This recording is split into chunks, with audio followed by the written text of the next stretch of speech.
Chapter 522. After a long time, the boundless sea of fire on the monarch's stage dissipated.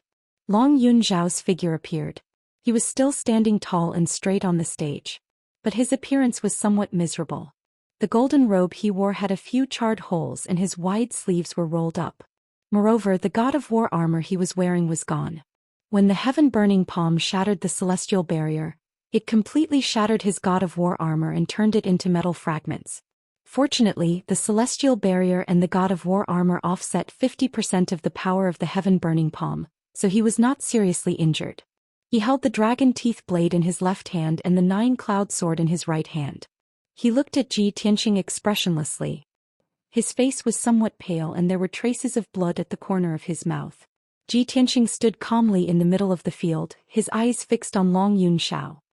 His expression was indifferent as he said in a firm tone, "Long Yunzhao, I will definitely win this battle." Long Yunzhao did not refute. He only revealed a smile and said in a playful tone, "That's right. After all, if you don't win you will die. You have no way out. You must fight to the death." Ji Tianxing frowned, gazing at Long Yunzhao but didn't say anything. Long Yunzhao was right. He had no way out. He could only win at all cost. If he won, his future would be bright. He would be famous and enter the monarch palace. He would make Long Yunzhao voluntarily withdraw and obtain Madame Yun's approval. If he lost, he would die. Long Yunzhao raised his eyebrows and said with a smile, "Ji Tianxing, although your heaven-burning palm is very powerful, it is far from enough. If you want to defeat this monarch, you have to take out all your trump cards and burst out all your potential." He shouted in a sonorous tone. His body turned into a colorful stream of light and rushed into the sky. 8 steps of wind and thunder. Long Yunzhao shouted in a low voice. His feet moved in a mysterious way as he shuttled back and forth in the sky. Every time he took a step in the empty sky, an invisible and mysterious power would burst forth from him. After he finished his 8 steps, an array diagram that covered the sky appeared out of nowhere in the empty sky. The array diagram, which was several hundred meters wide, was made up of tens of thousands of black and gray lines, showing the vast sky. Inside the formation diagram, wind and clouds surged, thunder rumbled and lightning flashed. It displayed the mighty might of the heavens and emitted an incomparably majestic aura. Long Yunzhao stood in the air above the wind and thunder array. His left hand held the dragon teeth blade and pointed at Ji Tianxing. Surge of wind and thunder. Instantly, the wind and clouds in the wind and thunder array diagram surged violently and thunder surged. More than 10 Zidian thunderbolts as thick as buckets burst forth and fiercely struck down. Boom! Zidian lightning descended from the sky, carrying with it an incomparably ferocious and overbearing power as it blasted toward Ji Tianxing. Ji Tianxing's expression immediately changed, and he immediately retreated 100 meters away. Ping ping ping! More than 10 thunderbolts blasted out more than 10 deep scorched pits on the stone floor, and gravel splashed everywhere. Ji Tianxing had just stopped and he didn't have time to launch a counterattack. However, Long Yunzhao was already prepared. He held the 9-cloud sword in his right hand, pointed at him again and shouted in a low voice, 10,000 thunderbolts. Suddenly, electric snakes danced wildly in the wind and thunder array diagram, and dazzling thunderbolts burst out. Thousands of thunderbolts enveloped the entire emperor stage, and like a rain of arrows, they poured down and fiercely struck toward Ji Tianxing. This time Ji Tianxing had nowhere to hide. He could only open his golden wings and wrap himself up. Ping ping ping ping. Countless thunderbolts fell down like raindrops, continuously bombarding the golden wings, and burst out a series of muffled sounds. Ji Tianxing's entire body was submerged in the thunderbolts. His body was constantly trembling and he was constantly pushed back. Thousands of thunderbolts bombarded him like a dense rain, and he could only resist, and he was simply unable to counterattack. Thunderbolts were more violent than flames. They represented the divine might of heaven and no one could block them. At this moment Long Yunzhao stood proudly in the sky, stepping on the wind and thunder array diagram. He held a saber and sword in his hand and he controlled the thunderbolts. He was truly divine and mighty to the extreme. He controlled the wind, the clouds, and the thunderbolts, just like the gods in the legends who controlled the wind, rain, thunder, and lightning. The 100,000 martial artists in the square found it incredible, and they were full of reverence and worship for him. The more than 20 princes in the sky were also surprised, and their eyes were full of splendor. Long Yunxiao had only been in the emperor residence for 2 years, and he rarely had the chance to fight. It was even more impossible for him to use all his trump cards. Many of the princes didn't know his true strength, and they didn't know his trump cards and ultimate skills. Now the crowd had witnessed this wonderful peak battle with their own eyes, and only then did they see Long Yunxiao's terrifying means. For a moment many of the princes who were stronger than him were also a little wary of him. Ji Tianxing kept retreating, and everywhere he passed he was enveloped by thunderbolts. Charred pits were blasted out on the ground and debris flew everywhere. Finally he retreated to the edge of the emperor stage, and there was no place for him to retreat. However, the thunderbolts in the sky were still as dense as rain, and they didn't stop. The wind and thunder array diagram could absorb the power of heaven and earth within a radius of 100 miles, and it could continuously produce thunderbolts. Ji Tianxing could withstand it for a while, but he couldn't withstand it forever. At most he would exhaust his true essence in 15 minutes, and he wouldn't be able to support the power of the golden wings. At that time he would be turned into charcoal by the thunderbolts in the sky. No, I can't just block it. I have to counterattack. Long Yunxiao relies on the wind and thunder array diagram. As long as the wind and thunder array diagram is still there, he can control the power of heaven and earth's thunderbolts. Only by destroying the wind and thunder array diagram can I break his ultimate skill. Ji Tianxing thought to himself, and he instantly made up his mind. He leaned against the edge of the emperor stage and used the golden wings to protect himself. He urged the sword embryo in his abdomen to fly out of his body. Sword of Judgment. The sword embryo transformed into a huge golden sword that was 20 meters long. It lit up with a dazzling golden light, and a pair of golden light wings condensed. Swish. The golden sacred sword contained an indestructible and unstoppable power. Under the control of Ji Tianxing, the golden sacred sword penetrated the blockade of the thunderbolts in the sky, and brazenly attacked the wind and thunder array diagram in the sky. Boom! In the deafening loud noise, the sword of judgment ruthlessly stabbed the wind and thunder array diagram, and purple thunderbolts that covered the sky burst out. The wind and thunder array diagram wasn't a physical object, but a phantom array formed by Long Yunxiao's array Dao. The sword of judgment was a huge sword that contained 30% of Ji Tianxing's power, and its power was terrifyingly powerful. The sword of judgment immediately pierced a huge hole in the wind and thunder array diagram, which was hundreds of meters in radius, and shattered into black clouds and thunderbolts. The wind and thunder array diagram collapsed and shattered. Chapter 523. Long Yunxiao did not have the protection of the divine war armor. When he was stabbed by the golden sacred sword, he spat out a mouthful of blood and was severely injured. He crashed into the 5-colored light barrier. His body was trembling from the impact, and his consciousness was a little blurry.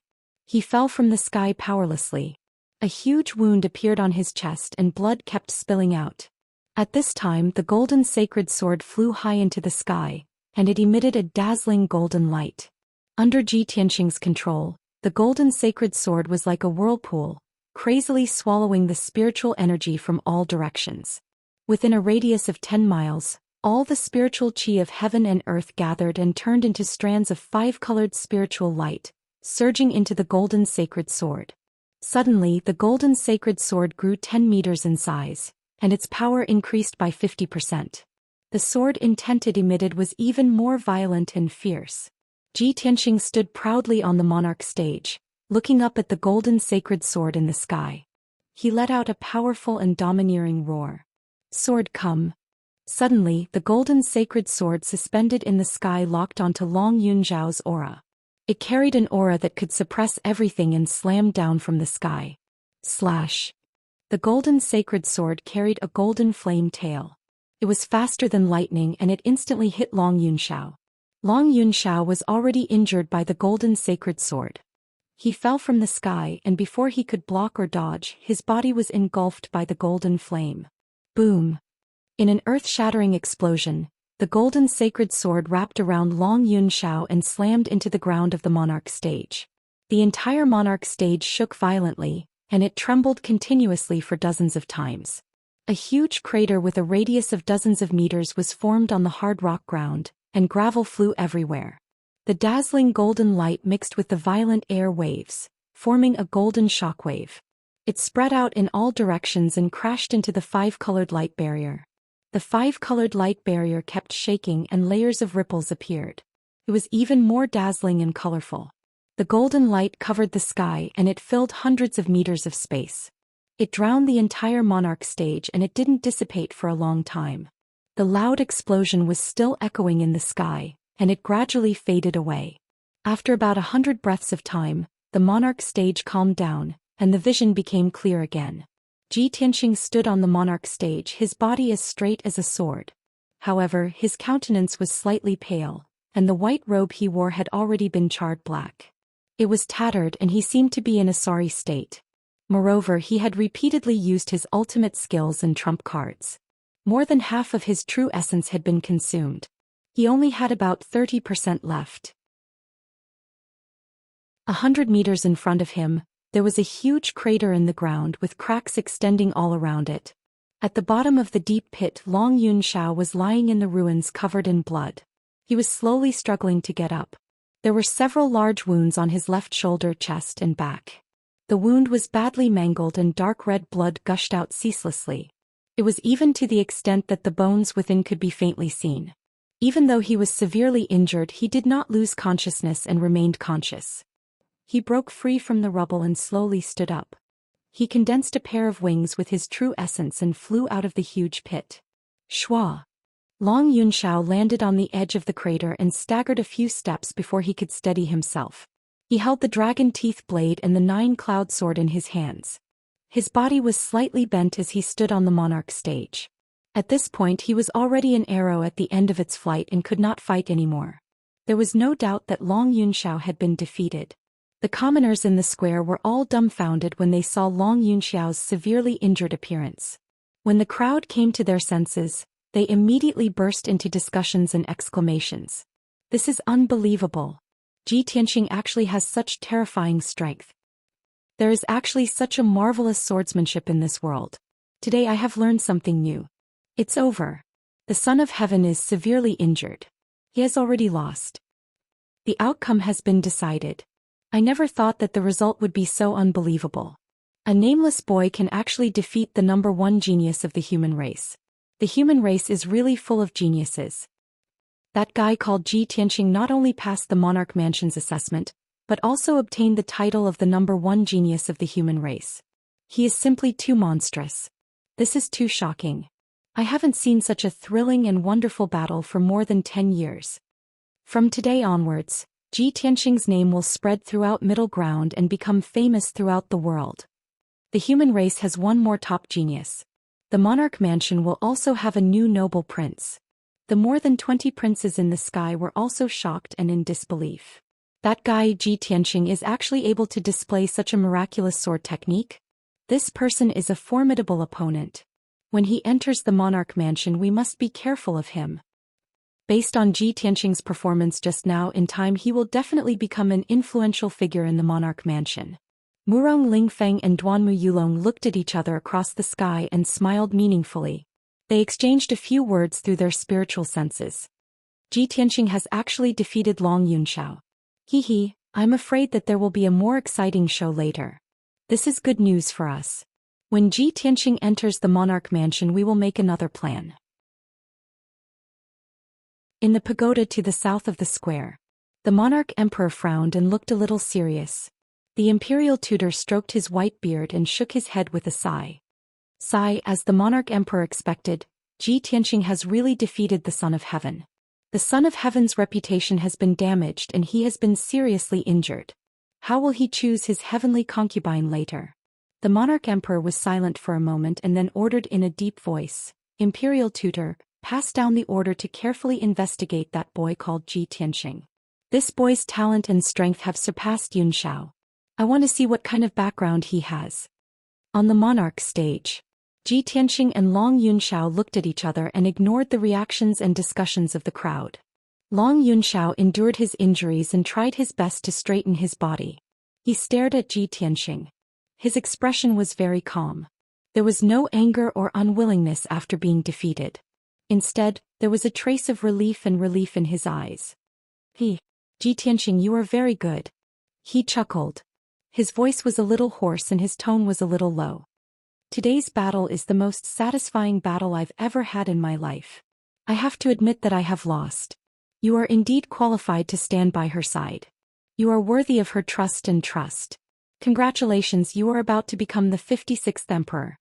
I will also fulfill my promise and not pester her anymore. After saying that, Long Yunxiao raised his head and chuckled a few times. He turned around and was about to leave.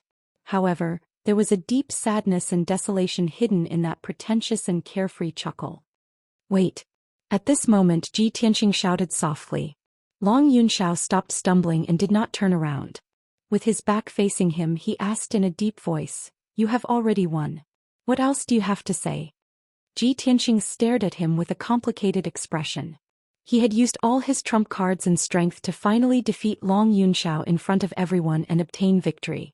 From now on, he would be the #1 genius of the human race whose name would spread throughout the world.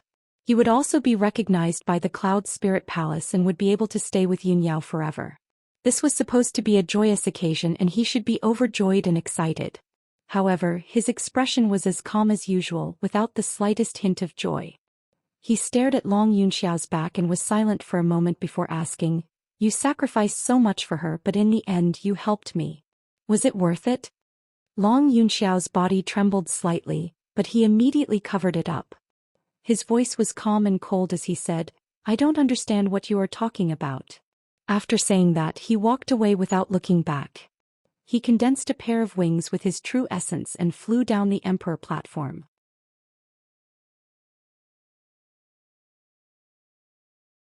Chapter 524. With Long Yunxiao's departure, the challenge ended. Divine Master He Yu descended from the sky and landed on the Emperor stage. He looked at Ji Tianxing and nodded his head slightly. Then he announced the result with a loud voice. "I announce the end of the challenge. Ji Tianxing has passed the test. From today onwards, he will be the 56th prince of the Emperor's residence." Divine Master He Yu's voice spread across a radius of 10 miles. Over 100,000 people could hear him clearly. After announcing the result, Divine Master He Yu looked at Ji Tianxing again and said seriously, "Ji Tianxing, from today onwards, you will be the prince of the Emperor's residence. A month ago, your crime of trespassing into the Emperor's residence will be removed. I will not pursue it any further. From today onwards, your words and actions will represent the Emperor's residence. You must remember that your words and actions will not bring down the prestige of the Emperor's residence. Do not damage the dignity of the Emperor's residence." Ji Tianxing cupped his hands and bowed. He said respectfully, "I will remember Divine Master's teachings." Divine Master He Yu nodded his head and took out a diamond-shaped purple crystal token. He flicked his finger and threw it to Ji Tianxing. "Within a month, you can report to the Emperor's residence at any time after you have settled your affairs. At that time I will arrange the cave residence and spiritual vein for you." Ji Tianxing accepted the purple crystal token and thanked Divine Master He Yu again. Divine Master He Yu did not say anything else. He slowly lifted his right foot and stomped on the ground. Suddenly, a formless, majestic energy surged into the ground and spread out, covering the entire Emperor stage. Ji Tianxing immediately saw that the devastated ground under his feet was quickly changing. Under the restoration of the formless energy, the densely packed pits were smoothed out. Countless cracks and ravines of different sizes were quickly healed. After a few breaths, the ground of the Emperor stage was restored to its original state. It was intact as if nothing had happened. After doing all this, Divine Master He Yu waved his sleeve and removed the defensive array that covered the Emperor stage. Then he flew into the sky and transformed into a pair of huge black wings of light, flying towards the forest of divine monuments. Ji Tianxing watched as God Teacher He Yu disappeared into the horizon. He then turned around and left the monarch stage, flying back to the crowd below the stage. Below the Emperor stage, countless martial artists and commoners were still immersed in great shock, discussing endlessly. Within a radius of 10 miles, there was a boiling cauldron of voices. The rolling waves of voices were like the eruption of a mountain torrent, deafening the ears. In the crowd, Ji Kuyen, and the Beast King were all filled with excitement and couldn't help but cheer. After all, the Beast King was a Heaven Yuan cultivator and a senior. Naturally, he would not cheer. However, his face was filled with a gratified smile as he stroked his beard and nodded in admiration. Great. Xianxia, this kid had finally made a name for himself, his name shaking the central state. In a moment, this old man will write a letter to Chu Tianxing.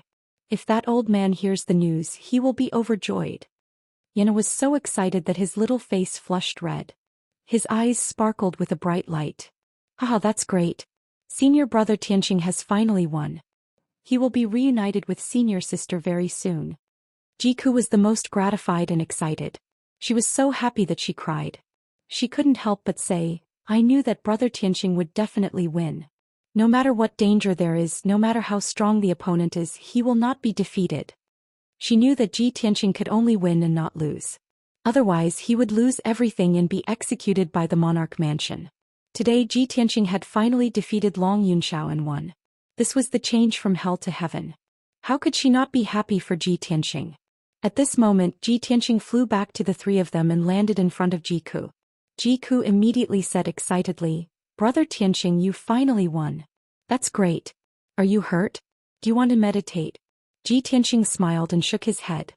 He said gently, I'm fine. You don't have to worry. I defeated Tianzi and passed the test. You should be happy. Why are you crying? As he spoke, he reached out to help Jiku wipe away the tears from the corner of her eyes. Yana hurriedly came over and said with a smile, Senior brother Tianxing, junior sister Jiku is so happy that she's crying. Senior brother, you don't know. When you were fighting with Tianzi on the stage just now, junior sister was so nervous that she almost suffocated. She had been praying for you. Jiku suddenly felt a little embarrassed. She pretended to be angry and glared at Yan. Ji Tianxing patted Yenna's shoulder and asked with a smile, Then when senior brother challenged Tianzi on the stage, weren't you nervous? Yenna shook her head and said with a smile, I wasn't worried because I know that senior brother is the most powerful. I have confidence in you. Back then, even the unparalleled demon emperor who broke the seal was seriously injured by you and almost killed on the spot.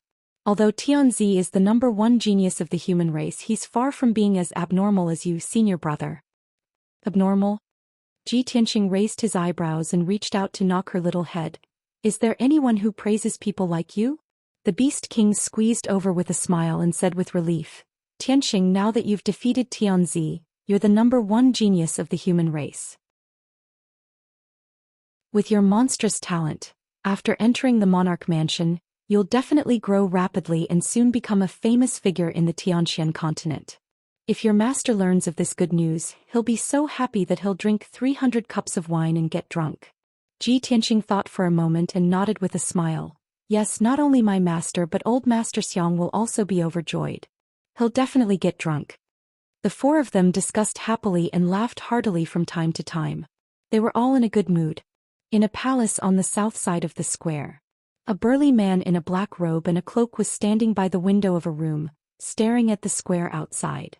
The large cloak covered his head and face, making it difficult to see his appearance. However, this person was tall and straight, exuding a noble and dignified aura. It was obvious that his identity was extraordinary.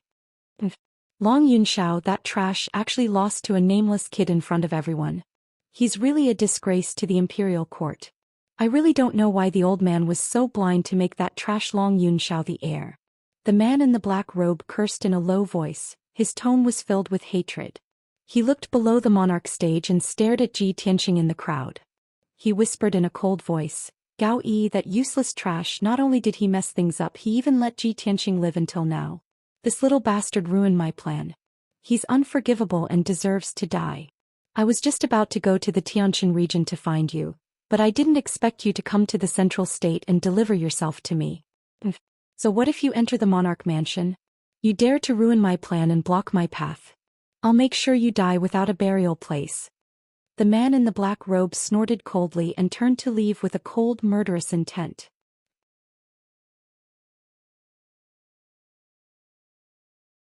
Chapter 525.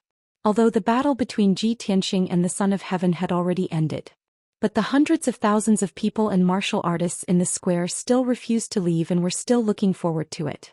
After all, Today was not only the day when Ji Tianqing challenged the Son of Heaven, but it was also the day when the Son of Heaven chose his heavenly concubine. Countless people wanted to see which woman could get the Son of Heaven's favor and become the noble heavenly concubine. However, a quarter of an hour passed quickly. The people were anxiously waiting, but there was still no movement on the emperor stage. No one from the imperial court went up the stage. Only the red lanterns and red silk brocade danced in the wind. The people were a little anxious and began to whisper to each other. Ji Tianqing, Ji Kuyan, and the Beast King were also waiting patiently in the square. Everyone wanted to know who Long Yunxiao would choose as his heavenly concubine. Would he go back on his word and continue to pester Yunyao? Or would he insist on choosing Yunyao as his heavenly concubine? Ji Tianqing was not in a hurry to return to the Qingfeng courtyard to adjust his breathing. He wanted to see the final result so that he could be completely at ease. However, the Son of Heaven did not appear for a long time, and the people from the imperial court were also nowhere to be seen. Yana was a little anxious and couldn't help but ask Ji Tianqing, "Senior brother Tianqing, how badly did you beat the Son of Heaven?" Ji Tianqing looked at him in confusion. "What's wrong?" Yana frowned and muttered, "He hasn't appeared yet. Could it be that he is seriously injured and unconscious?" Ji Tianqing was startled for a moment and shook his head with a chuckle. With his injuries, he definitely won't. Yana looked up at the empty emperor stage and asked, "Then why hasn't he come out yet? We are still waiting for the result. What if he shamelessly refuses to admit it and chooses senior sister as his heavenly concubine in front of everyone?" Ji Tianqing patted Yena's head and said with a smile, "Don't worry, he won't. He is the dignified Son of Heaven. How can he go back on his word?" As soon as his voice fell, there was a commotion in the crowd in the square, and there was a hubbub of exclamations and discussion. A team of guards in silver armor was protecting two majestic ceremonial officials of the imperial court. They passed through the crowd on the square and walked toward the imperial stage. It wasn't long before the two officials of the imperial court ascended the imperial throne, and they announced a piece of news under the gazes of everyone present. By the order of the imperial court, His Majesty the Emperor is injured today, so it is inconvenient for him to hold a grand ceremony. The date of the selection of the heavenly consort will be postponed. When the ceremonial officer announced the order, many of the commoners began to discuss among themselves, their faces filled with disappointment. However, everyone understood that the Son of Heaven had a great battle with Ji Tianqing and suffered such terrible injuries. Naturally, it was not suitable for him to hold any more ceremonies. Even if the imperial court wanted to delay the selection of the heavenly consort, it was reasonable. No one was surprised. After announcing the imperial court's decree, the ceremonial officer left the emperor stage. The princes in the sky above the monarch stage also looked disappointed and flew away silently. The commoners in the square also gradually dispersed in all directions and began to leave the square. Ji Tianqing, Yana, and the others were naturally filled with disappointment as they followed the crowd out of the square. On the south side of the square, in a splendid palace, dozens of palace maids all maintained solemn postures as they stood respectfully around the main hall. At the entrance of the main hall, there were a few guards in golden armor who stood quietly. In the spacious and bright main hall, there were 3 beautiful women who were waiting quietly. These 3 beauties were all stunning in the world. Their figures and appearances were all top-notch, but their temperaments each had their own merits. In the middle of them was a woman in a white dress. Her temperament was as cold as frost, and her eyes were as indifferent as autumn water. She was Yunyao. She just stood there quietly, and there was a kind of celestial aura around her that made her look down on the world. The beauty in green standing on her left was Suan from the Yong and region's Qinkuan sect. She was the same as Yunyao, wearing a simple green dress. She didn't put on any makeup nor did she wear any jewelry. But even so, she had an innate noble and demure temperament. Even if she just stood there with an indifferent expression, she was like an orchid in an empty valley, quiet and leisurely, noble and elegant. Of course, compared to Yunyao, Suan's temperament was slightly different. She had a bit more earthly aura. Yunyao was a cold fairy from the 9 heavens, while Suan was a peerless beauty in the world. As for the third beauty, her name was Lan Huixin. Not only was she pure and beautiful, she had also specially dressed up. She wore an extremely gorgeous floor-length dress and dazzling accessories. Even if she was standing in the main hall waiting, she tried her best to maintain a perfect appearance and a dignified posture. She would not do anything that would affect her image. However, her eyes that seemed as gentle as water on the surface hid a deep sense of urgency and anticipation. Her eyes kept inadvertently glancing at the entrance of the main hall. Obviously, she was anxious and puzzled. Why hadn't the emperor sent someone to announce the decree? Why hadn't the ceremony been held yet? She had prepared and practiced for a few months for this day. Finally, the two ceremonial officials arrived late and stepped into the main hall with steady steps. The two of them walked to the front of the main hall and looked at the three beauties calmly. They said in a dignified tone, "Three beauties, His Majesty the Emperor is injured today and is recuperating in the palace. It is inconvenient to hold the ceremony. The imperial court has ordered that the selection of the heavenly consort will be temporarily postponed. The specific time is still to be discussed. During this time, we ask the three beauties to move to the Purple Thunder Palace and stay in His Majesty the Emperor's palace for the time being. Wait patiently." After hearing the ceremonial official's announcement, the three beauties' expressions changed slightly and revealed complicated expressions. When Yunyao heard this, she guessed the result of the battle between Zhou Xian and the emperor. Her eyes flashed with relief and she secretly sighed in relief. And Suwen's expression seemed calm, but a hint of worry flashed in her eyes. A few years ago, she was fortunate enough to enter the imperial court with her father and participate in the emperor's coming-of-age ceremony. It was also at that banquet that she first met Long Yunxiao. At that time, she had just experienced her first awakening of love and had never been moved by any man. Although there were many celebrities and noble families at the banquet that day, there were many elegant young masters and young masters of noble families. However, when Suwen saw Long Yunxiao for the first time, she was attracted by his cold and dignified eyes that hid a sense of loneliness. From that day onwards, Long Yunxiao entered her heart and had firmly occupied her heart all these years. Originally, she was about to see Long Yunxiao, whom she had been separated from for a long time. However, she didn't expect Long Yunxiao to be seriously injured and unable to choose a heavenly consort. Her heart was filled with worry and anxiety. She only wanted to get to Long Yunxiao's side as soon as possible and see how his injuries were and whether they were critical. Lan Huixin, who was dressed to the nines, revealed a look of disappointment. In order to perform well today and win the emperor's heart, she had carefully prepared for a few months. Kippi said that she had put in a lot of effort. However, in the end it was all in vain. How could she not be depressed?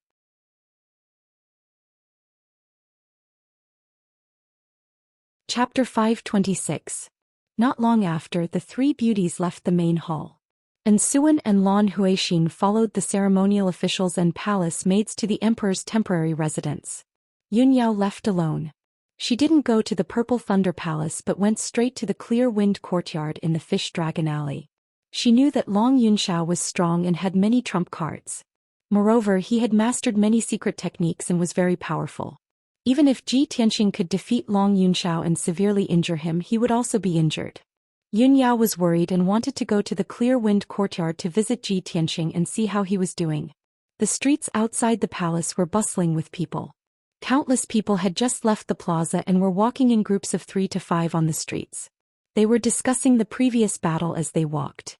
Many people were still immersed in the wonderful and earth-shattering battle. They couldn't help but exclaim loudly when the discussion reached a certain point. Yunyao passed through the streets and rushed to the Fish Dragon Alley without leaving a trace. She heard countless people's discussions along the way and combined their words together to understand the course of the battle. When she heard that Zhi Tianxing and Long Yunxiao had fought with all their strength and used all their trump cards, her mood also fluctuated. At this moment she only wanted to reach the Clear Wind Courtyard as soon as possible. However, just as she passed through a small alley and was about to enter another street, she was stopped by a woman in a black dress. The woman in black was tall and thin. Her appearance was ordinary, but she faintly exuded the aura of a powerhouse. Yunyao was no stranger to her. She recognized her at a glance. This was the personal bodyguard of her mother, Bailey Ningsu Yun Luo. Yun Luo's surname wasn't Yun. She was only a servant of the Yun family. It was only because she was smart and vigilant in her actions and was loyal to the Yun family. She once saved her mother at the cost of being seriously injured and on the verge of death that she was recognized and valued by the Yun family. Since then she was given the surname Yun by the Yun family and became her mother's trusted bodyguard. Yun Luo stopped in front of Yun Yao and bowed. "Young miss, please wait." Yun Yao stopped and looked at her with a slight frown. "Why are you stopping me?" Yun Luo looked at the street behind her vigilantly and pulled Yun Yao into an alley. She stretched out her hand and shot out a 5-colored spiritual light, setting up a soundproof array formation to protect herself and Yun Yao.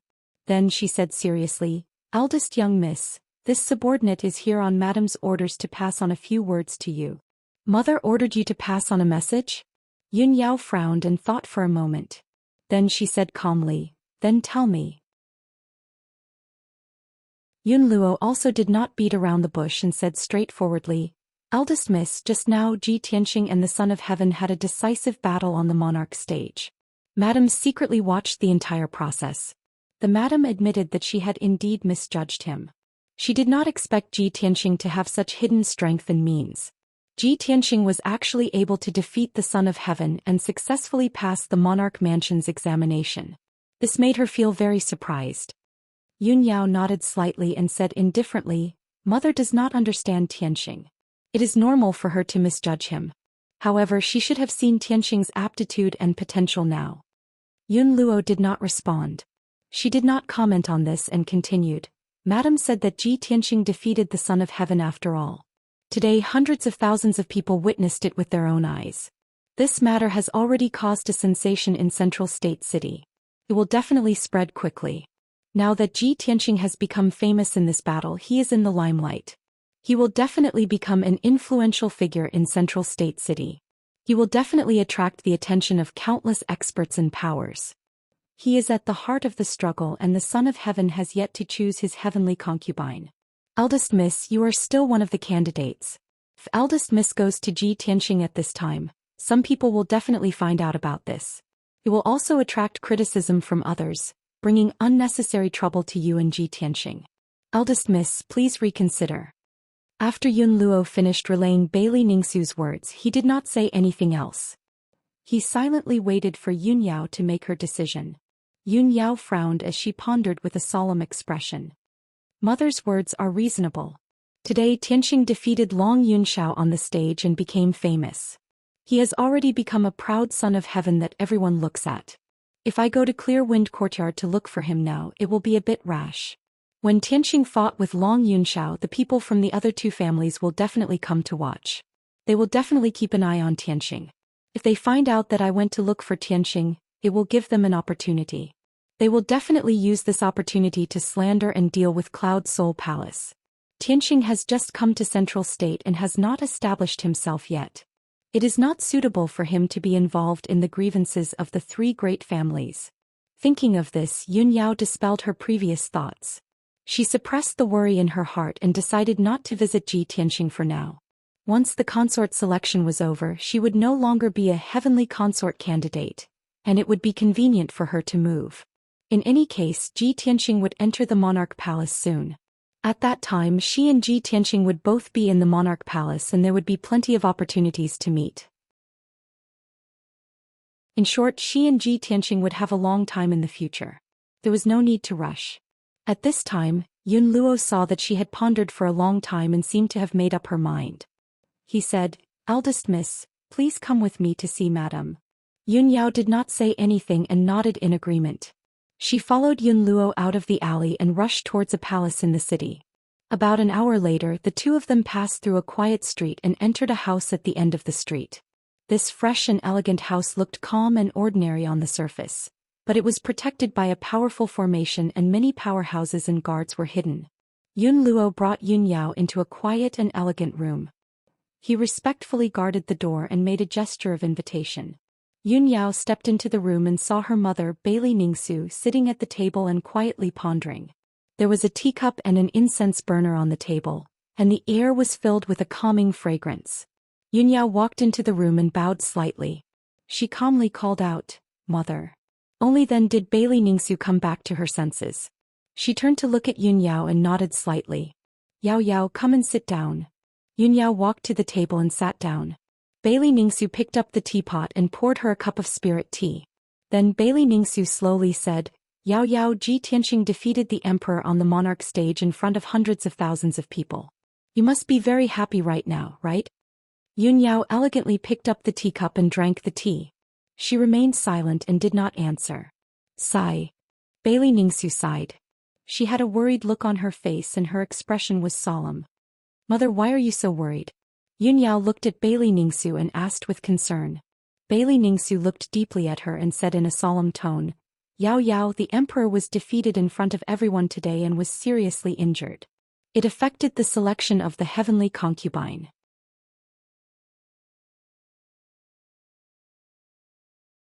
Chapter 527. Yun Yao naturally understood Bailey Ningsu's meaning and guessed what her mother was worried about. However, she remained silent, lowering her head to drink tea. Bailey Ningsu furrowed her brows and said in a low voice, In recent years our Yun family has gradually declined, while the other two families have become increasingly prosperous, producing experts in large numbers. The three families have always been a tripartite balance of power.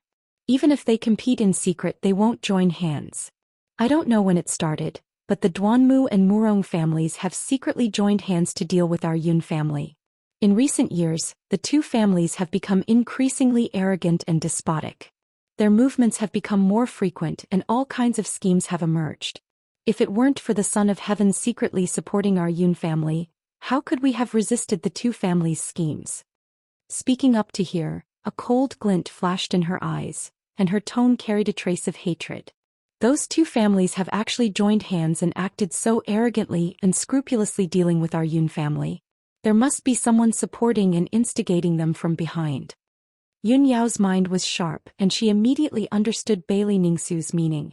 She furrowed her brows and said in a cold voice, How many people in the entire central province have the qualifications and strength to control the two families? The person supporting the two families to deal with our Yun family must have an extraordinary status, and most likely comes from the imperial court. However, the imperial court has many heirs, so I wonder who the person behind the scenes is. Bailey Ningsu nodded in agreement. That's right. Mother has always suspected that the power behind the two families is most likely a descendant of the imperial court. However, we can't make wild guesses without concrete evidence. After a moment of silence, she solemnly exhorted, Yao Yao, you've just entered the monarch manor not long ago and have yet to gain a firm foothold. The two families' heirs are deeply rooted in the monarch manor.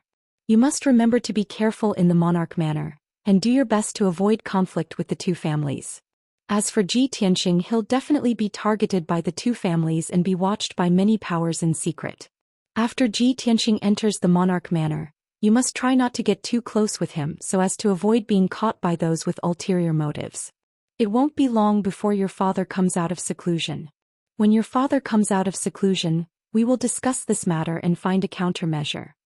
Hearing this, Yun Yao frowned and asked Bailey Ningsu, Mother, didn't you say that you wouldn't stop us if Tianxing joined the monarch mansion? Now that I am still a candidate for heavenly consort, I can temporarily not interact too much with Tianxing. However, once the emperor's concubine selection is over, I will be free. I am willing to associate with Tianxing. That is my freedom. How can I allow others to criticize me? Bailey Ningsu looked at Yun Yao helplessly and nodded. That's right, Mother did say that. However, Yao Yao, you must understand that the Monarch Palace is the best martial arts academy in the entire continent. That was a holy land for martial artists to cultivate, not a place for romance. If you are outside the Monarch Mansion, no matter how the two of you interact, as long as you don't cross the lightning pool, Mother will not interfere or obstruct you. But in the Monarch Mansion you must concentrate on cultivating and studying martial arts diligently. You must strive to increase your strength. This is the right path and will not be a waste of your great talent. In this world of martial arts where heroes rise and powerhouses stand in great numbers, only those with enough strength can have a foothold in this world and protect their loved ones and families. Yao Yao, even if Mother doesn't tell you these principles, you should understand them. Yun Yao lowered her head. After a moment of silence she calmly replied, Yao Yao understands. Mother, don't worry. I know what I'm doing. Bailey Ningsu knew Yun Yao's temperament the best. Seeing that she didn't answer directly, she knew that her words were perfunctory. However, she had already said what she needed to say. Since Yun Yao didn't want to listen to her, there was nothing she could do. Sigh. Bailey Ningsu sighed helplessly and no longer talked about this matter. She then asked Yun Yao about some things in the monarch mansion and gave Yun Yao some advice. After a quarter of an hour, Yun Yao finished drinking the spiritual tea in her cup. She bowed and bid farewell to Bailey Ningsu and returned to the monarch mansion. He Tianqing Ji Ku and the others left the square in the city and returned to the cool breeze courtyard. After returning to the clear jade courtyard, Ji Tianqing entered a secret room in his room and began to circulate his martial arts to regulate his breathing and restore his vitality. Although he had defeated Long Yunxiao and severely injured him, he was still safe and sound. But in fact, Long Yunxiao's strength and methods were very powerful. He was far stronger than an ordinary second-level Sky Origin stage expert. If the Tianjian sect master, Gao Yi, hadn't died, he wouldn't have been able to withstand 3 moves from Long Yunxiao and would have been killed on the spot. In order to defeat Long Yunxiao, Ji Tianqing had used all his strength and used all his trump cards and secret techniques. His true origin stage was almost exhausted. Now that his true origin stage was exhausted and his strength was weak, he needed to recuperate for a few days to recover. In the dimly lit secret room, the spiritual energy gathering array was activated. It quickly absorbed the spiritual energy of heaven and earth from all directions and condensed it into strands of dazzling multicolored light in the secret room. Ji Tianqing sat cross-legged in the middle of the array, silently circulating the Sword Heart Dao's incantation. His body was like a vortex, crazily absorbing the spiritual energy around him. Just last night, with the help of Qian Yu and the help of the Beast King's spirit communication heaven art, he had successfully broken through the shackles and reached the Sky Origin stage. Now he had officially entered the Sky Origin stage. His strength in martial arts realm had also improved and changed by leaps and bounds. In the future, not only would he have to cultivate the 8th level of the Sword Heart Dao, but he would also have to gradually control the power of the 5 elements to quickly increase his strength. The secret chamber was silent and time passed quietly. Unknowingly, 3 days passed in a flash. Ji Tianqing cultivated for 3 days and 3 nights. Finally, he had recovered his true essence and his strength had returned to its peak state. Moreover, some of the minor injuries in his body had also been healed by the powerful self-healing ability of the Kenshin bloodline. Early in the morning, Ji Tianqing finished his cultivation and walked out of the secret room. Not long after he returned to his room, the Beast King entered Clear Jade Garden and came to his door. Tianqing, have you come out of seclusion? This old man has received many invitations and visiting cards in the past 2 days. I've come to deliver them to you. The Beast King stood outside the door and shouted with a smile. Ji Tianqing quickly opened the door and welcomed the Beast King into the room. He asked curiously, Senior, what invitations and visiting cards? I don't have any relatives or friends in Central State City. Who would send these things to me? The Beast King immediately revealed a smile and explained, After you defeated the Son of Heaven, you became famous and became a noble and unparalleled emperor. Now that you are a famous figure in Central State City, the various powerful families and organizations in the city naturally want to form a good relationship with you.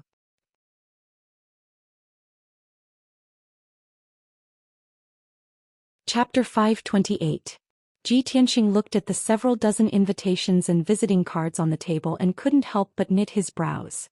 Every invitation and visiting card was extremely luxurious and exquisite. It was clear that only powerful factions and families had the qualifications to use them. He casually flipped through a few invitations and visiting cards and found that the contents were mostly the same. They all had the same goal. Those factions and families in Central State City either sent people to the Cool Breeze Courtyard to deliver visiting cards, as well as a valuable meeting gift, or they sent people to deliver invitations, inviting him to attend a banquet. These families and factions all wanted to rope him in and establish a good relationship with him. Ji Tianqing was not interested in this at all. Towards the various large factions and families in Central State City, he didn't have too much of an understanding. He casually flipped through a few visiting cards and invitations, but he found them to be uninteresting. He didn't feel like giving them another look. Seeing his reaction, the Beast King hurriedly reminded, Tianqing, this old man knows that you are infatuated with martial arts cultivation and don't want to pay attention to these mundane matters. However, this old man must remind you that in this large Central State City, The network of relationships between factions is extremely complicated. As long as it is a family or faction with a bit of background and strength, they will move around and interact with each other, using this to expand their own influence. Tianxing, if you want to truly stand firm in Central State City, you will need a few backers and allies. How about this? This old man will give you a detailed introduction to Central State City, as well as what powerful families and factions there are. Then you can choose a few that you are willing to make friends with, and this old man will help you take care of them. The Beast King was extremely enthusiastic, introducing Ji Tianxing to Central State's large families and factions. However, Ji Tianxing waved his hand, rejecting the Beast King's good intentions. Senior, I know that you have good intentions and I am very grateful. However, I will not interact with those families and factions, nor will I be recruited by them. Eagles can only soar in the sky if they spread their wings and fly alone. Only sparrows can form flocks. I ask Senior to help me reject those invitations and visiting cards.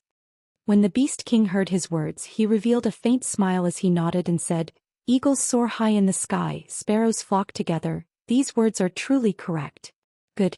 Since you've made up your mind, this old man will help you deal with it. The Beast King put away the dozens of invitations and visiting cards and left Clear Jade Garden. Next, he had to send people to reply to the visiting cards and invitations one by one.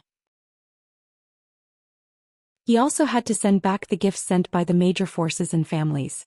Although this was not a dangerous or difficult task, it was an extremely exhausting task.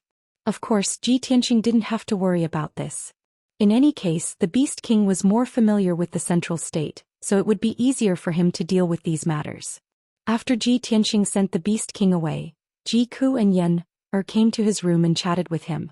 More than half a month had passed since Ji Ku transformed into the Golden Raccoon Demon race. Now that she had gradually grasped the method to control her demonic power, she usually hid her claws, ears, and tail. Her appearance was no different from that of a human in the past.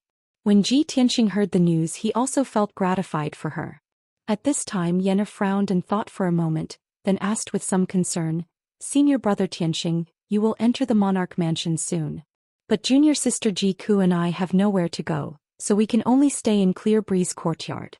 Once you enter the Monarch Mansion, you won't be able to go in and out at will. It will be difficult for us to see you in the future. Ji Ku also had the same thoughts and worries, nodding, yes, we have no relatives or friends in the central state. Apart from Clear Breeze Courtyard, we don't know where else to go. Her eyes were full of reluctance, obviously unwilling to be separated from Ji Tianxing. Ji Tianxing saw that the two of them were a little sad and depressed, so he smiled and comforted them. Don't worry, after senior brother enters the Monarch Mansion, I won't leave you alone. I saw in the Monarch Mansion before that each Emperor's son has a spirit vein and a dazzling cave dwelling. Each Emperor's son has his own family's trusted aides, as well as 1 to 200 guards and maids. They can both guard the cave dwelling and act as their guards when they go out. If you want to enter the Monarch Mansion with me, of course I can take you in. There shouldn't be any problem. However, in the Monarch Mansion, only the Emperor's son and God-tier masters have noble status. Those servants, trusted aides, and guards of the Emperor's son have no status. Hearing what he said, Ji Ku's eyes suddenly lit up, revealing a strong sense of expectation, and said excitedly, Brother Tianxing, you can take us in? That's great. As long as we can follow you into the Monarch Mansion and not be separated from you, I'm willing to even give you maids and maids. Yen also showed a smile and nodded repeatedly, Senior brother Tianxing, I can be your attendant and guard. As long as you don't leave us, I'm willing to do anything. Ji Ku immediately laughed and joked, Kuku Yen, one of you is the princess of the Qinyun kingdom, the other is the crown prince of the Hu clan. You want to be my maids and guards? I can't accept this. If others know, I'm afraid they'll say that I'm not strong enough and don't have a good reputation, but I'm arrogant and ostentatious. Ji Ku and Yen were amused, but they didn't care about the false reputation. Ji Ku chuckled and said, Brother Tianxing, we're just princes and princesses from small places. We're nothing in Zhongzhou City. Among the hundreds of thousands of people watching the battle in the square today, there might be thousands of princes and princesses. Yen also nodded in agreement.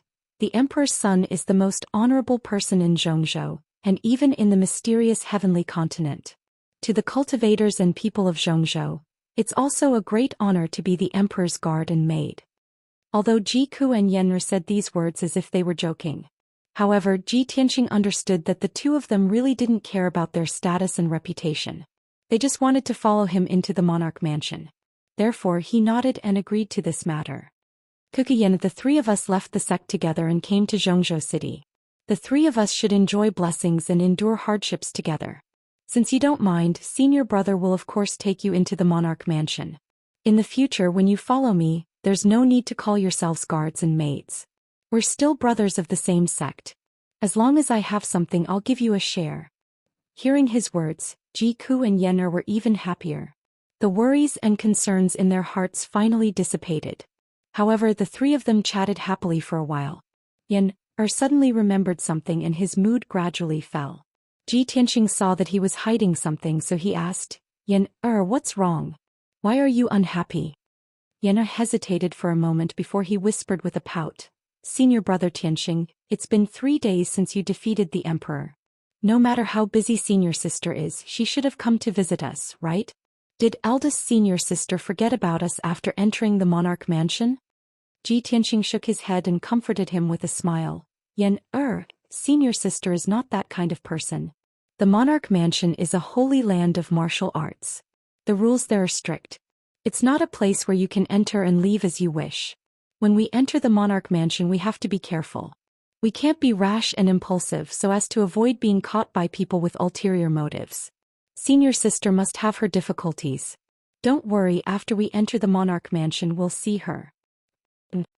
Yen'er nodded and responded.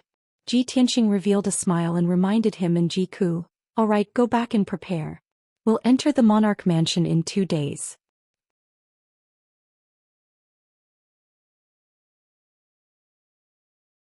Chapter 529. In the southern region of Central State in the sky-connecting mountain range. On the majestic sky-connecting peak was where the human imperial court was located.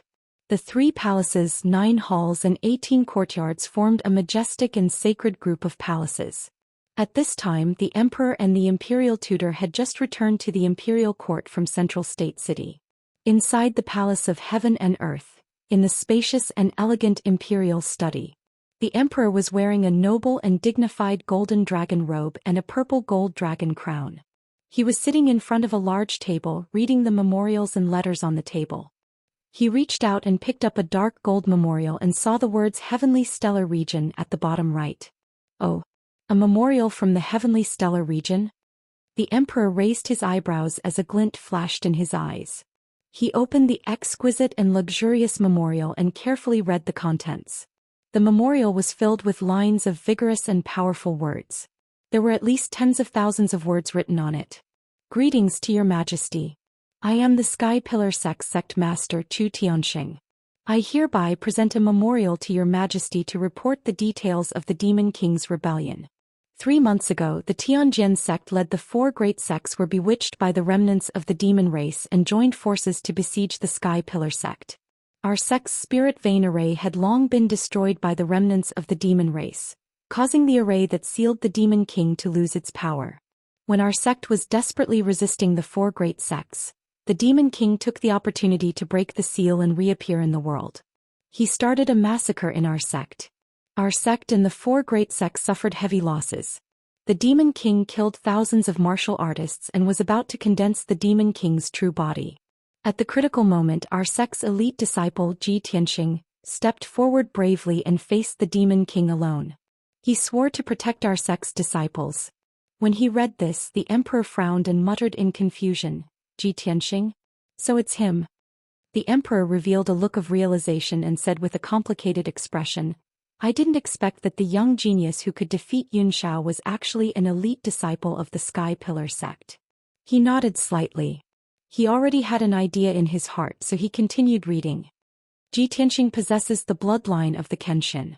Together with the strength of hundreds of martial artists from our sect, they finally managed to severely injure the demon emperor and force him to flee. When he saw these words the emperor's pupils immediately shrank and his face was filled with shock. He stared at the memorial in disbelief. He was silent for a long time with a face full of shock. Only then did he take a deep breath. Even with the exalted status of the human race supreme, when he saw that Ji Tianqing possessed the Kenshin bloodline, his heart was filled with shock and disbelief. He silently put down the memorial, and a look of understanding appeared on his resolute and dignified face. No wonder this child's talent is monstrous, being able to defeat Yun Xiao and become the #1 genius of the human race. Kenshin bloodline. He actually has Kenshin blood. The emperor was silent for a moment before he ordered in a dignified tone, "Commander Yu, send a message to the imperial tutor. Tell him to come to the study for an audience. I have something important to discuss." The burly general guarding the door of the study immediately bowed and accepted the order. He left the study to pass on the order. It didn't take long for Commander Yu to return. Behind him was the emperor's preceptor, whose hair and beard were completely white. The imperial tutor held the golden horsetail whisk and entered the study. He came to the table and bowed to the emperor. "Your Majesty, may I know what instructions you have for me?" The emperor did not explain. He solemnly picked up the memorial and handed it to the imperial tutor. The imperial tutor glanced at the words Tianjin region on the memorial and vaguely understood something. He reached out to take the memorial and read it carefully. A moment later, when the imperial tutor saw the words Ji Tianqing and Kenshin bloodline in the memorial, his body also trembled. His face was filled with deep shock and his eyes were surging with light. He looked at the emperor in disbelief and asked, "The elite disciple that Chu Tianqing mentioned, the one who injured the ancient demon emperor, is the one who defeated the son of heaven Ji Tianqing? This child actually has Kenshin bloodline?" The emperor nodded solemnly. "That's right." The imperial tutor frowned. This old man had just sent people to investigate Ji Tianqing's background. "I didn't expect the results to come so quickly. However, it was 4 months ago that the ancient demon emperor broke the seal and started a massacre in the Sky Pillar sect. Why did Chu Tianqing only submit the memorial now?" The emperor raised his eyebrows and explained, "This memorial was sent from the Sky Pillar sect a month ago. After all, it takes a month for the messenger to rush from the Sky Pillar sect to the imperial court. Moreover, before the demon emperor broke the seal, Chu Tianqing was ambushed by a demon expert and was seriously injured, so he had to go into seclusion. By the time he came out, the matter had already passed and he was busy rebuilding the sect, so the time to submit the memorial was a bit late." The imperial tutor finally understood the reason and nodded. He said solemnly, "Half a year ago this old man discovered that Kenshin's fated star had lit up again, so I sent people to the 9 southern regions to look for it. However, many guards and secret agents searched bitterly for half a year without any results. I didn't expect that someone had inherited the Kenshin bloodline. No wonder they couldn't find any clues related to the Kenshin." After pausing for a moment, the imperial preceptor frowned and said, "This old man has read many legends about the sword god in the history books. Many of them recorded that the sword god had an ultimate sword technique. It was to summon a huge sword that could split the heaven and earth from the 9 heavens and use its supreme divine might to kill the enemy. I don't know if the emperor still remembers that during the battle between Ji Tianqing and the son of heaven today, Ji Tianqing used the final move, sword comes, slash. It's very similar to Kenshin's ultimate sword technique. This old man boldly speculates that after Ji Tianqing inherited the Kenshin bloodline, he might have also inherited the Kenshin's ultimate technique." The emperor recalled the scene at that time and immediately nodded in agreement. "That's right.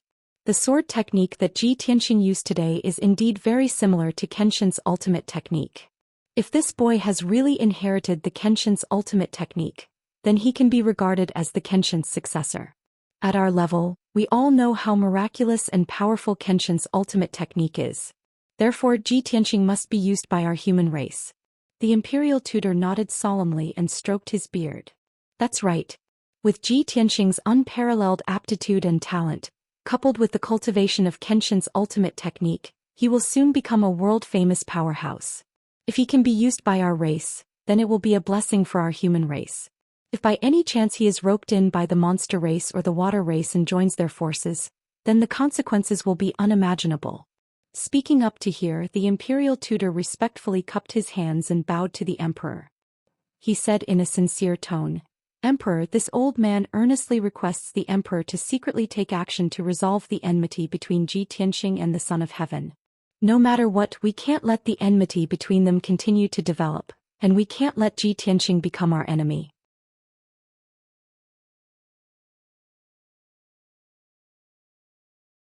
Chapter 530. The emperor naturally nodded in agreement with the imperial tutor's serious advice. He nodded slightly and said with a serious expression, "The imperial tutor is right. Yun Shao was defeated by Ji Tianqing in front of everyone. His reputation has been damaged and his prestige has been greatly reduced. There would definitely be many people criticizing him, and there would even be some rumors and slanders. For so many years, Yun Zhao's life has been smooth and he has not encountered any obstacles. This emperor is worried that he is young and impetuous and cannot accept this result.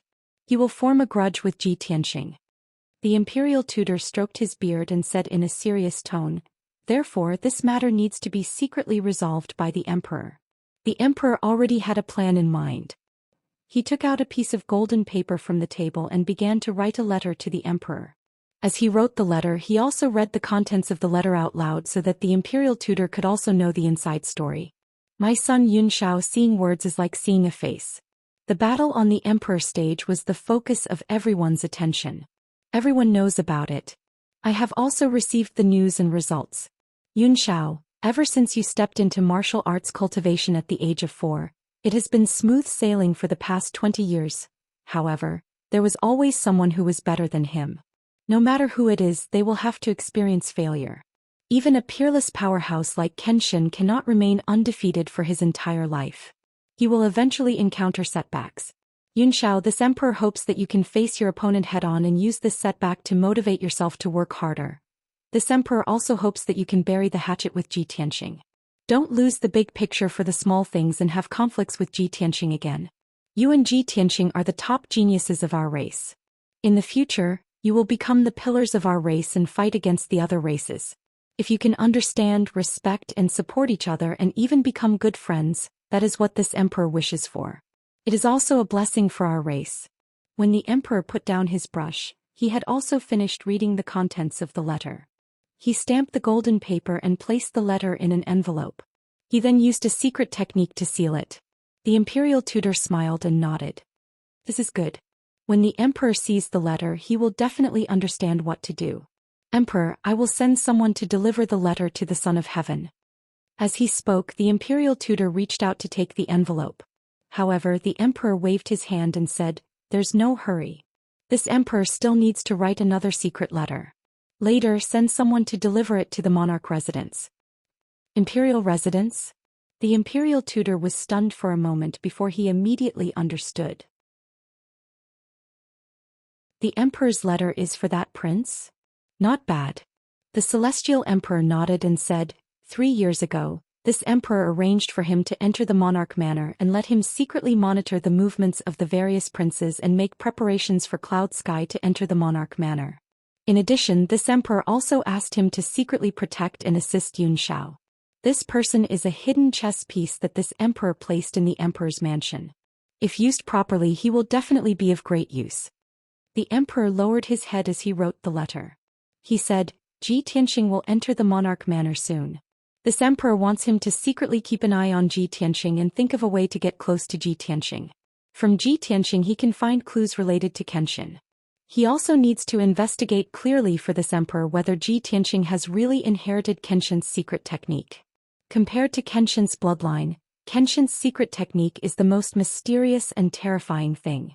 After all, once Kenshin's secret technique appears, it will be enough to shake the entire profound sky continent. Hearing the emperor's plan and arrangement, the imperial tutor nodded and said, "That's right. With the emperor's careful arrangement and treatment, it should be foolproof." Then he took the 2 secret letters from the emperor's hands and bowed to bid farewell to the emperor. He then sent someone to deliver the letters. Very quickly 7 days passed. In these 7 days the central state city was bustling with noise and excitement. All kinds of rumors and slanders were spreading everywhere. The battle between Ji Tianqing and Long Yunshao had already spread throughout the central state city. It had reached the point where even women and children knew about it. Not only were all the powerhouses, families, and martial artists talking about the battle between the two, but they were also talking about it. Even the common people on the streets and alleys were talking about it with great relish. Also, the news had spread out of the central state city and was spreading in all directions at a rapid speed. Ji Tianxing's name finally resounded throughout the central state land. Everyone knew about him, and he had also become one of the influential figures in the central state land. Long Yunxiao, the emperor of the imperial court who received a lot of attention, had his reputation plummeted. He had almost become the laughingstock of all the powerhouses and martial artists. Countless people were criticizing and laughing at him behind his back. All kinds of slanders emerged one after another. Of course, the powerhouses, martial artists, and common people only dared to slander and criticize him behind his back. They would never dare to speak it out in the open. In these 7 days, Long Yunxiao did not show himself. He did not hold a ceremony to select a heavenly concubine, nor did he announce the date of the selection. Everyone in the outside world guessed that Long Yunxiao's injuries were too serious and he was in seclusion to recuperate. This morning, everyone in the cool breeze courtyard gathered in the conference hall. Ji Tianxing, Ji Ku, and Yan Er had already made preparations. They were going to the monarch mansion today. In the hall, Ji Tianxing led Ji Ku and Yan Er to salute the Beast King. He said with a sincere expression, "Senior Beast King, the 3 of yous are going to the monarch mansion today. Thank you for taking care of us all this time. This junior will remember it in his heart." The Beast King quickly raised his hand, indicating Ji Tianxing to dispense with the formalities. He said with a smile, "Nephew Tianxing, this old man and your master are as close as brothers. What's this little help? Tianxing, the monarch mansion is sacred and dignified. There are many rules and geniuses of various races and descendants of wealthy families. The relationship between the forces is very complicated. After you enter the monarch mansion, you must be careful in everything. Don't be impulsive and reckless. You must plan slowly." The Beast King exhorted with concern.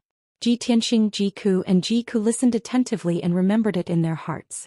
After he finished speaking, White Ape stepped into the hall and cupped his hands to report to him, "Master, we're ready and can set off at any time." Hearing White Ape's words, Ji Tianxing raised his brows and asked the Beast King in puzzlement, "Senior, are you leaving too?" The Beast King nodded slightly and said with an amiable expression, "That's right. Now that the 3 of you are going to enter the monarch mansion to cultivate, this old man is also going to leave for a while and return to Beast King Valley. This time I'm going back to Beast King Valley to deal with some matters. I don't know when I'll be able to return. This mansion is this old man's property. After this old man leaves, there will be guards guarding it. During this time, if you leave the monarch mansion, you can also stay in the Qingfeng courtyard temporarily." "Thank you, Senior." Ji Tianxing, Ji Ku, and Yan Er cupped their hands to thank the Beast King again. Then the 3 of them bid farewell to the Beast King and left the Qingfeng courtyard, heading straight for the Forest of Divine Monuments in the city. After they left, the Beast King also left the Qingfeng courtyard with White Ape and rushed back to the Tianshan region in the south. Announcing a VIP reader group number 258620646. Brothers with fan points are welcome to join the group. If brothers have any questions, little he will answer them in the group.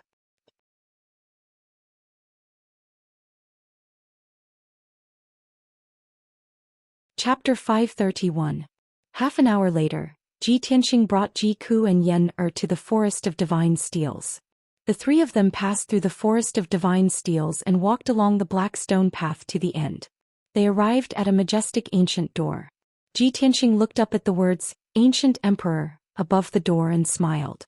"Emperor's mansion, here I come," he said in his heart, and took out the purple crystal token from the space ring to open the defensive array that sealed the door.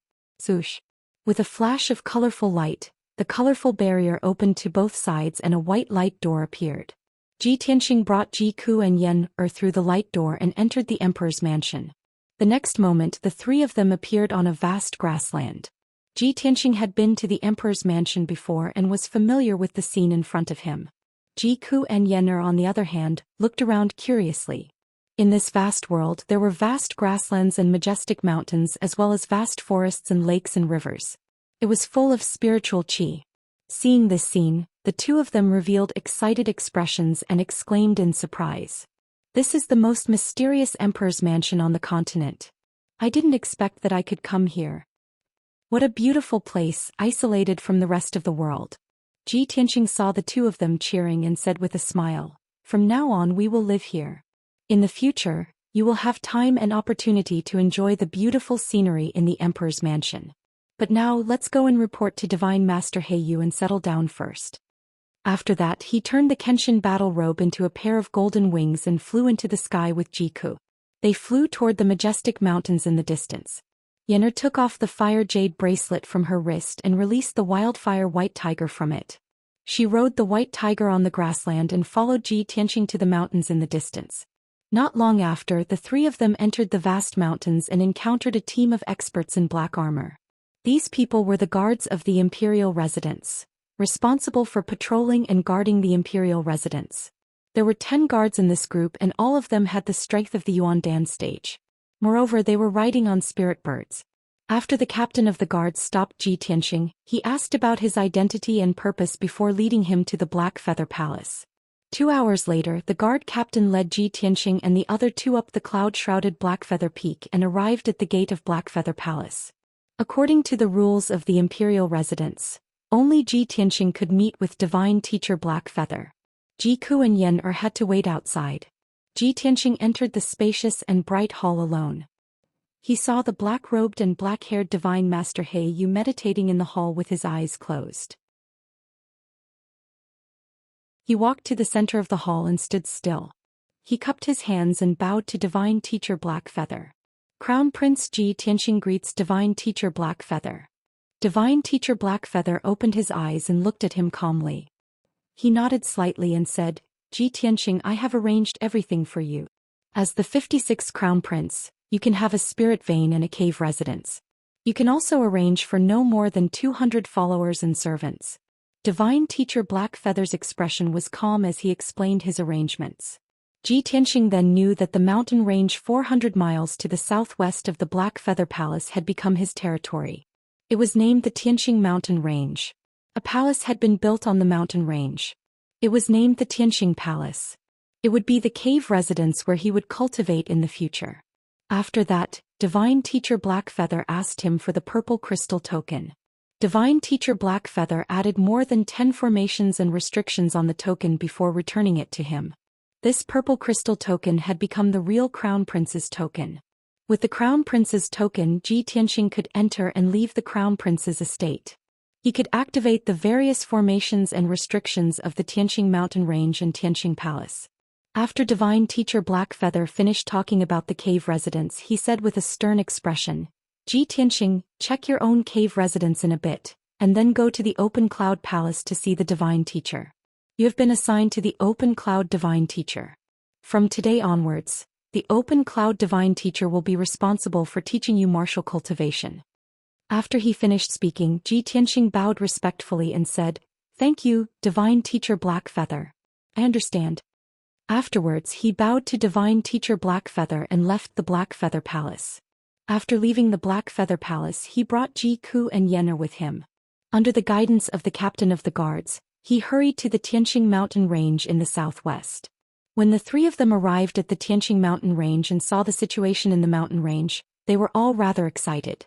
They saw that this spirit vein was located at the southwest edge of the mountain range. It was over 100 kilometers long. The entire mountain range was covered in lush, primitive forests, and there were over a dozen peaks and several valleys. There was a surging river at the foot of the mountain, and there were waterfalls thousands of meters high in the valleys. It was as if the mountain range had been hung with jade ribbons and pearls. It was a very magnificent and beautiful sight. The peaks of the mountains were shrouded in white clouds and thick fog. It seemed like a dream and its aura was ethereal and otherworldly. On the tallest mountain peak of the mountain range, there was a magnificent palace that occupied an area of 10 miles. This was the Heavenly Palace. The Tianqing Palace sat in a vast sea of clouds. There were even multicolored auspicious clouds lingering above it. Such a magnificent palace seemed like a heavenly palace. The three of them arrived outside the Tianqing Palace and examined the palace up close. Beneath their feet was a path paved with black stone. In front of them was a square that was 1,000 meters in radius. After passing through the square, they would arrive at the gates of the Tianqing Palace. The towering palace gate, which was 100 meters tall, was built with dark green boulders and set up with a powerful defensive formation. On the lintel directly above the palace gate, the words Tianqing Palace were carved in flamboyant calligraphy. It exuded a noble and powerful aura. From now on, this is my territory. I finally have my own spirit vein and cave abode. Tianqing looked at the majestic palace with a gratified smile in his eyes. Then he led Jiku and Yenner through the square and walked to the palace gate. He opened the palace gate with the emperor's token and led the two of them into the palace. There were 3 courtyards in the Tianqing Palace. There were 3 majestic palaces that covered an area of more than 1,000 meters. Around the 3 main palaces, there were rows upon rows of houses and buildings. There were also 2 beautiful gardens and 2 lakes that were as clear as mirrors. There were thousands of houses of various sizes in the entire Tianqing Palace. Not to mention 100 or 200 attendants and guards. Even if thousands of people lived in it, it would not feel crowded. Jiku and Yenner walked in the huge Tianqing Palace. Their hearts were filled with shock and amazement. They could not help but cheer in surprise. Brother Tianqing, your cave abode is bigger and more luxurious than the imperial palace of the royal Azure Kingdom. Yenner also nodded and praised. Senior brother Tianqing, even the imperial palace of our fire tribe can't compare to your cave abode. The spiritual energy and resources here are too rich. It's simply the perfect cultivation ground.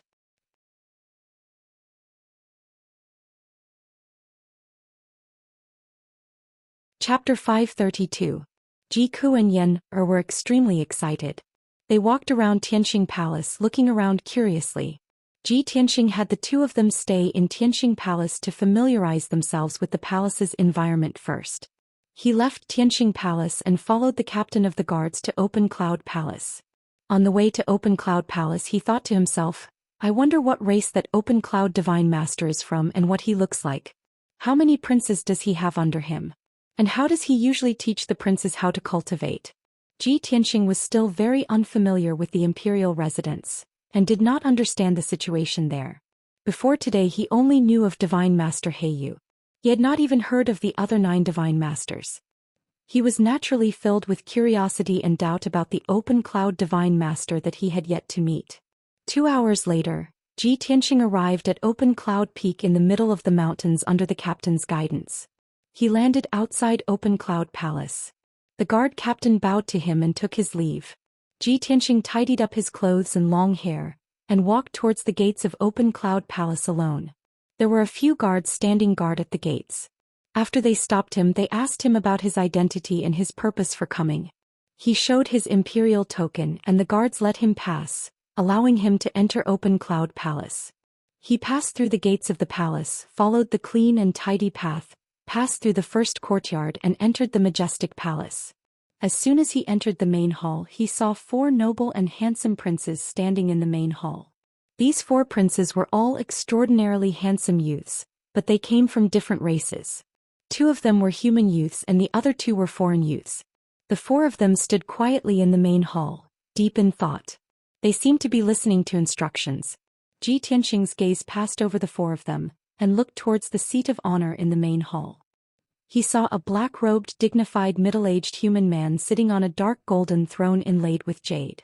This person was tall and burly and his facial features were as angular as a rock. He exuded a resolute and dignified temperament. Especially his deep eyes, they were calm and indifferent, and they contained the extraordinary bearing of an expert that looked down upon all living beings. Tianqing immediately guessed that this black-robed man should be the Clear Cloud Divine Sage. At this moment the Clear Cloud Divine Master was currently explaining the mysteries of a certain internal cultivation method to the 4 princes, dissecting the essence of the cultivation method. His voice was slightly low and deep, and it contained a sense of solemnity and seriousness, causing those who heard it to feel deep veneration and listen attentively. Tianqing strode into the hall and stood still in the middle. He bowed towards the Clear Cloud Divine Sage and said, I, Emperor Tianqing, have just entered the imperial residence today. I've come to pay my respects to the Clear Cloud Divine Sage. The Clear Cloud Divine Sage stopped teaching and looked at him calmly. He sized him up a few times. The 4 princes also looked at Tianqing with different expressions as they observed him silently. A while later the Clear Cloud Divine Sage nodded slightly and said to Tianqing, Ji Tianxing, you've already paid your respects to the divine sage He Yu, right? Ji Tianxing replied honestly, yes. The divine sage He Yu has already arranged a dwelling for me and assigned me to be under your command. The clear cloud divine sage nodded and said sternly, correct. From today onwards, you are one of the princes under my tutelage. I will teach you martial cultivation. There are a total of 10 divine sages in the imperial residence. As a great divine sage, the divine sage He Yu has never personally taught the princes. The current 56 princes are taught by me and the 8 divine sages. Every divine sage has a few princes under them. In the future, if you have any questions or problems with cultivation, you can come to the Clear Cloud Palace to ask me for guidance. Ji Tianxing nodded to show that he understood. He said calmly, the princes have just entered the imperial residence. I hope that the divine sage Clear Cloud Divine Sage can guide and take care of me in the future. The divine sage Clear Cloud Divine Sage nodded and continued. Now that you are under my tutelage, you can come to the Clear Cloud Palace at any time. You will not be restricted or obstructed. However, if you have any matters or questions about cultivation and want to see the other divine sages, you must first hand over an invitation and wait for the divine sage's notice. There are many rules in the imperial residence and they are very strict. The relevant books have already been prepared in your dwelling. Once you return to your dwelling, you can take some time to read them carefully. You need to understand the rules of the residence as soon as possible. Ji Tianxing clasped his hands and bowed. He said, as you wish, divine sage. The divine sage Clear Cloud Divine Sage then looked at the 4 princes in the hall. He said sternly, from today onwards, Ji Tianxing is the 5th prince under my tutelage. The 5 of you will also become fellow disciples. Get to know each other first. Hearing this, the 4 princes all looked at Ji Tianxing, revealing different expressions. The prince who spoke first was actually not one of the 2 human youths. Instead, he was a 2-meter-tall demon wearing a white fox fur coat. This person had a head of silver hair and his face was handsome and resolute. His silver eyes exuded a mysterious and unruly aura. He looked at Ji Tianxing with a smile and clasped his hands. He said playfully, Ji Tianxing, we meet again. When Ji Tianxing saw his appearance clearly, he could not help but reveal a sliver of astonishment. Kunwu, I didn't think you would also be under the divine sage Clear Cloud Divine Sage's tutelage. Kunwu only smiled and nodded. He did not say anything. Immediately afterwards, a human youth wearing luxurious blue robes and holding a green jade fan clasped his hands and greeted Ji Tianxing. Ji Tianxing, I am Murong Lingfeng. From now on we will be fellow disciples. If you have any difficulties, feel free to come find me. Hearing this clear voice, Ji Tianxing subconsciously looked at Murong Lingfeng. When he saw Murong Lingfeng's appearance clearly, he was instantly stunned. A strange look flashed through his eyes. This was because this prince named Murong Lingfeng was actually born with a picturesque appearance. His skin was delicate, and his appearance was as beautiful as a peerless beauty. If it were not for his masculine voice, Ji Tianxing would have almost mistaken him for a woman. He had a smile on his face and there was a hint of tenderness and goodwill in his eyes. Ji Tianxing politely declined the flirtatious look in his eyes. He clasped his hands expressionlessly and said, Many thanks, Brother Murong. At this moment, another human youth stepped forward and clasped his hands at Ji Tianxing with a smile. Junior Brother Ji, I am Ling Yichun. If you have any needs in the future, feel free to tell me. This young man named Ling Yixin had a tall figure and a handsome face. He had the appearance of a distinguished and elegant young master, and he had a rather carefree and forthright air about him. Like Murong Lingfeng, he expressed goodwill to Ji Tianxing. His expression and eyes were very sincere and would not cause others to be wary. Ji Tianxing also smiled and returned the greeting. He said to him, Many thanks, Senior Brother Ling. The last prince was from the water tribe. His skin was dark and fine scales could be faintly seen on his arms and neck. This person's appearance was ordinary, and his temperament was somewhat cold and gloomy.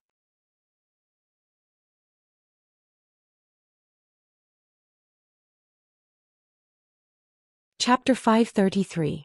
Ji Tianxing greeted the 4 princes, exchanging names and becoming acquainted with them. Although appearance couldn't represent a person's character, good or evil.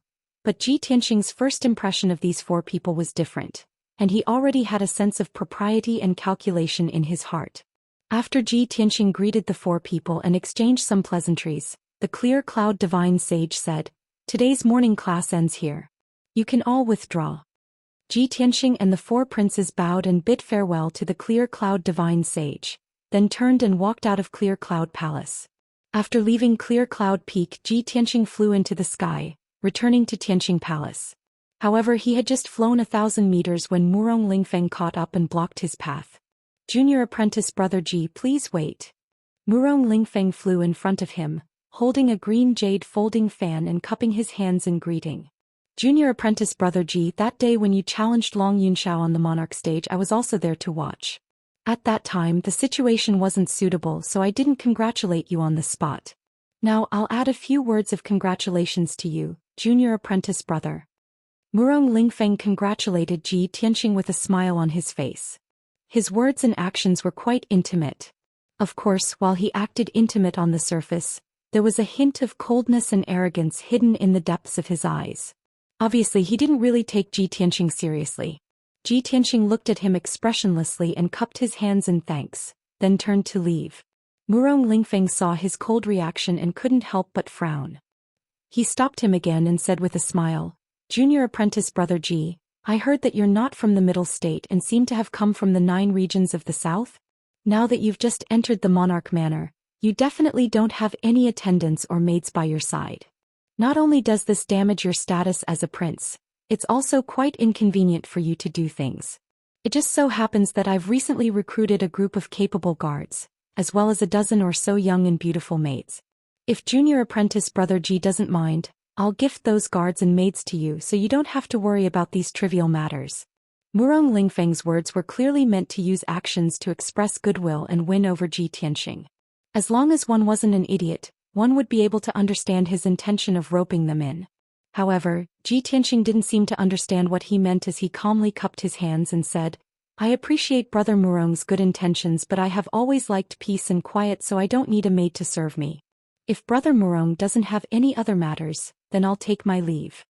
After saying that, Ji Tianxing ignored Murong Lingfeng's urging to stay, turned around and flew away.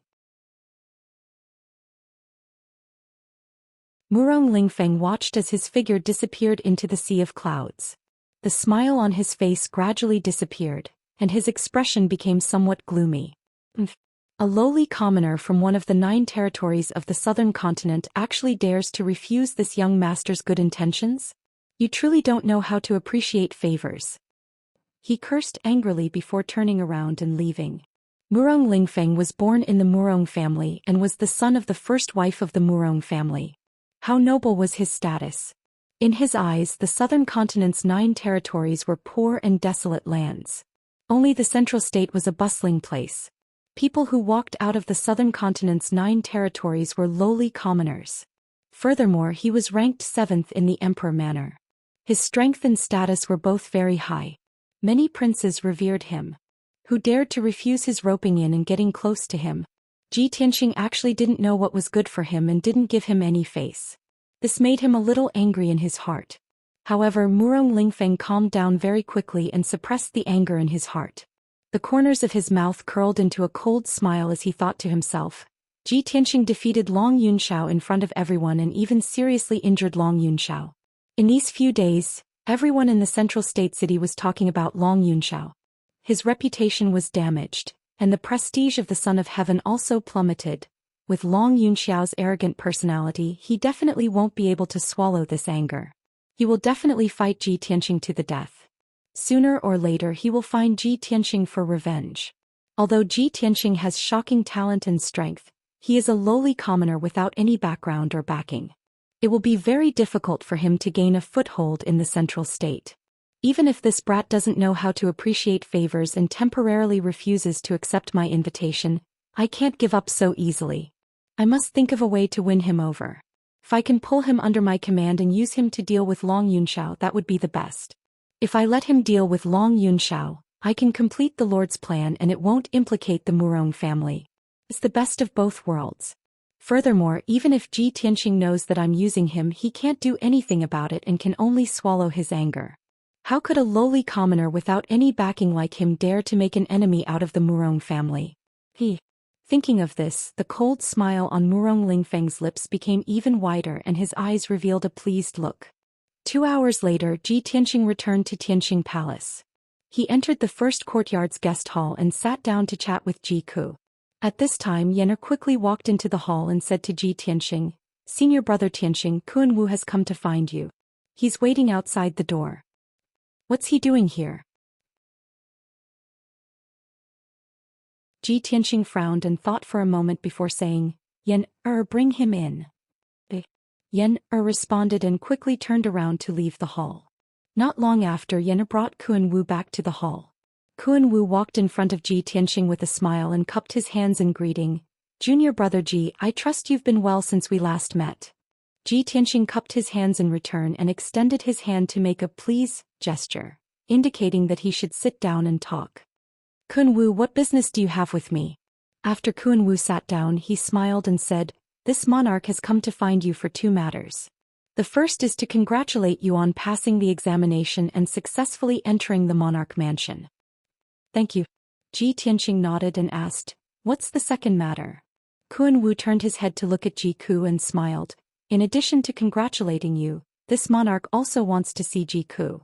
He looked at Ji Ku with concern. After sizing him up a few times, he asked, "Ji Ku, you can already hide the characteristics of our Golden Raccoon clan. It seems that you've already escaped danger and learned how to control your demon power." If it was a month ago, Ji Ku would still have some disgust and resistance towards Kun Wu. However, now that she had accepted her identity as a member of the Golden Raccoon clan, she could face everything calmly. When she saw Kun Wu again, she didn't feel as disgusted as before. She nodded to Kun Wu and said in a calm tone, "Thank you for the pill you gave me before." Kun Wu waved his hand and said with a smile, "It's nothing. Don't mention it. Ji Ku, this monarch still has a few more pills and a secret cultivation method of the Golden Raccoon clan. If you cultivate according to this secret cultivation method, not only will you be able to quickly refine your demon power, but it will also allow you to quickly increase your strength. It will be faster than cultivating human martial arts." As he spoke, Kun Wu took out a small white jade bottle and a simple yellow secret manual from his interspatial ring. Ji Ku didn't reach out to take it. He turned his head to look at Ji Tianxing and asked for his opinion with his eyes.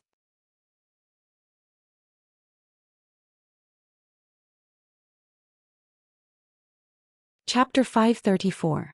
Since Ji Tianxing had agreed, Ji Ku naturally did as she was told. She accepted the medicinal pills and secret manuals from Kun Wu, nodded to Kun Wu and thanked him. Kun Wu could see that Ji Tianxing and Ji Ku no longer held any hostility towards him, so he heaved a sigh of relief.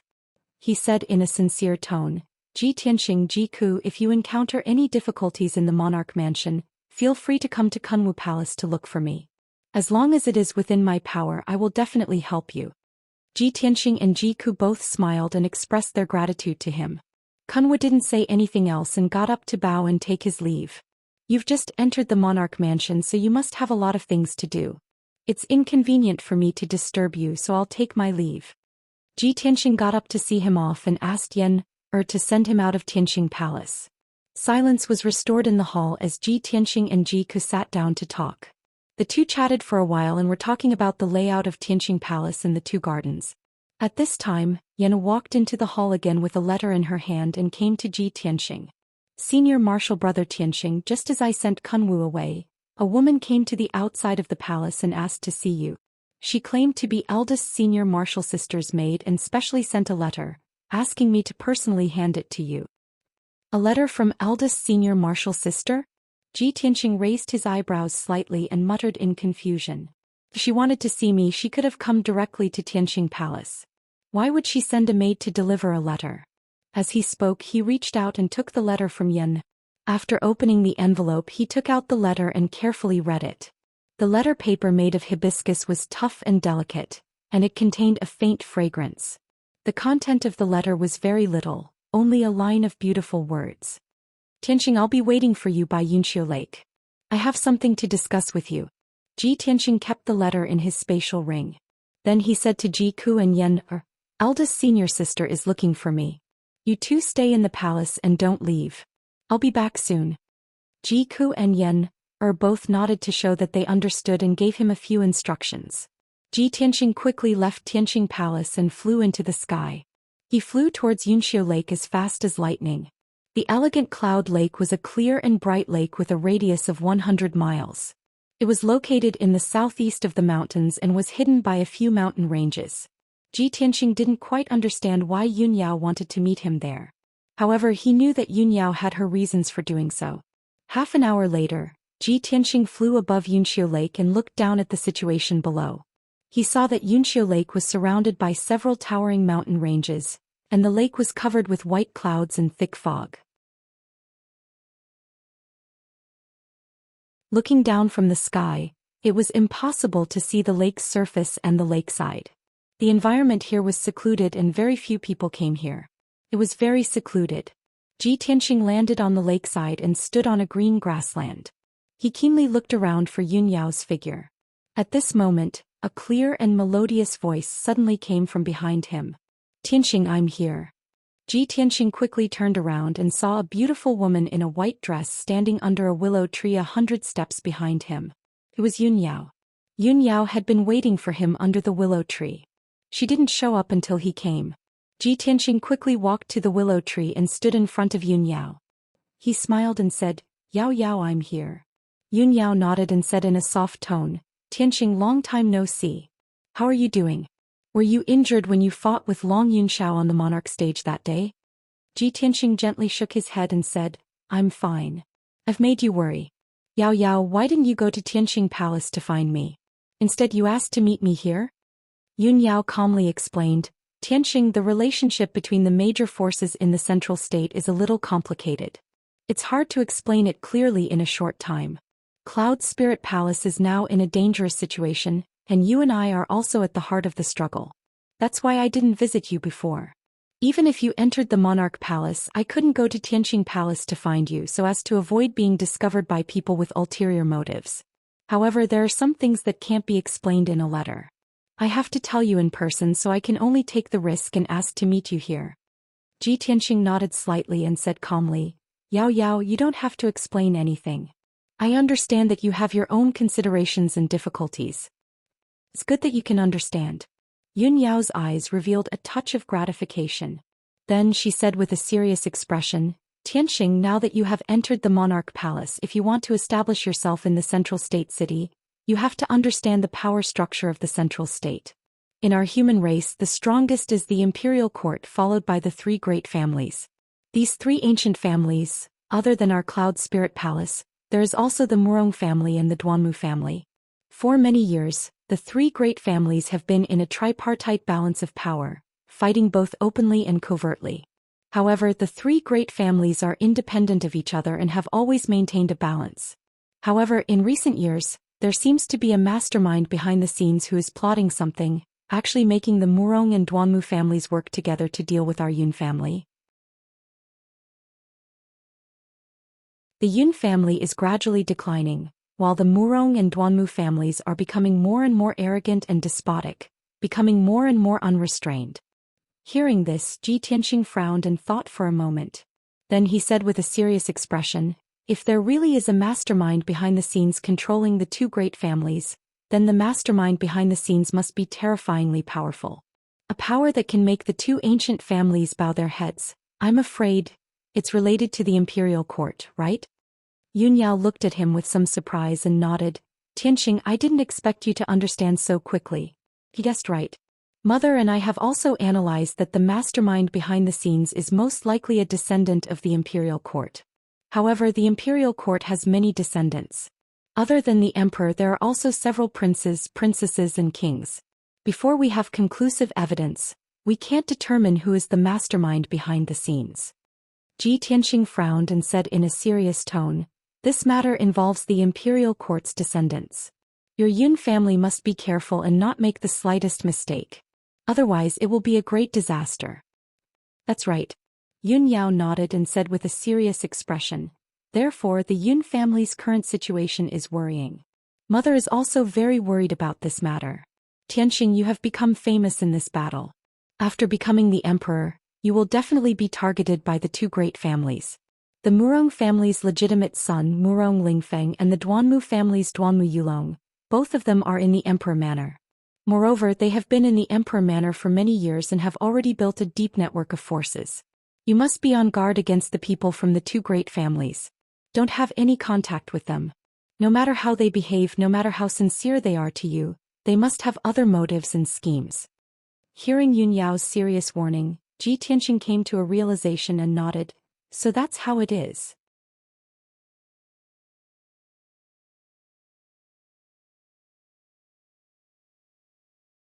Chapter 535. Hearing Ji Tianxing's words, Yun Yao immediately furrowed her brows, and a trace of worry flashed across her eyes. Tianxing, you just entered the monarch mansion today and Murong Lingfeng already came to find you? Murong Lingfeng is actually so impatient. It seems like he has long been plotting something. Ji Tianxing revealed a playful smile and explained, Today I went to meet God Sage Heiyu and was assigned to God Sage Clear Cloud's tutelage. Coincidentally, Murong Lingfeng is also under God Sage Clear Cloud's tutelage. When he saw me for the first time, he clearly had a good impression of me and wanted to get close to me. At that time I felt that it was strange. This person and I have never met before, so why would he be so friendly to me for no reason? Now that I think about it, this person most likely wants to use me, right? After speaking, he stared at Yun Yao and said solemnly, Yao Yao, don't worry. I originally had no intention of befriending those aristocratic families and powers. Murong Lingfeng expressed his goodwill to me, but I already rejected him. Since the Murong family and Duanmu family have other plans, it's even more impossible for me to interact with them. Furthermore, I will be careful to guard against them and not give them a chance to take advantage of me. Yun Yao nodded and said, And Tianxing, it's good that you understand. Although the monarch mansion is a holy land of martial arts, it's not a peaceful place for cultivation. The relationships and situation in the mansion are also very complicated. There are more than 50 princes in the mansion, and they come from various powers, aristocratic families and imperial courts of the three major races. They all have different camps and goals. Although everyone looks calm on the surface, there are actually turbulent undercurrents. For so many years they have been fighting openly and covertly. Yun Yao briefly explained the situation in the monarch mansion and reminded Ji Tianxing to be careful. Ji Tianxing listened attentively. After she finished speaking, he looked at her with a gentle gaze and said calmly, Yao Yao, actually before this I never thought of entering the monarch mansion, nor did I think of obtaining the fame I have today. All of this originated from what your mother said. She told me that only by entering the monarch mansion and becoming a noble prince would I have the right to interact with you. From that moment on, I decided that no matter what, I had to enter the monarch mansion. I don't care about the glory and prestige of becoming a prince, nor do I care about the reverence and worship of the people. I only care about you. Yun Yao's heartbeat sped up as she was stared at by his gentle yet firm gaze. A hint of gentleness appeared in her eyes. She nodded and stared at Ji Tianxing and said, Tianxing, I understand your intentions. Everything you did, all of this for me. You are not a prince of the aristocratic family's mansion, of course. But Yun's heaven is because the future there will be bloodsheds of heaven. There's no way. Ed edition. Ed of sui. Ji Tianxing nodded and said firmly, That's right. The grudges of the three aristocratic families, the situation between the different clans, and the fight in the monarch mansion are all earth-shattering. But even if I am a lone boat, I must ride the wind and break the waves, moving forward courageously. Life is like a game of chess and I am willing to be a pawn. Although my actions are slow, who has seen me take half a step back? When he said these bold words, an invisible aura of an expert was emitted from his body. He was quite persistent and confident. Yun Yao looked at him with shining eyes. She stretched out her slender fingers to hold his hand and said solemnly, No, Tianxing, you are not a lone boat. I will always be by your side and we will weather the storm together. The two of them looked at each other and saw the determination and persistence in each other's eyes.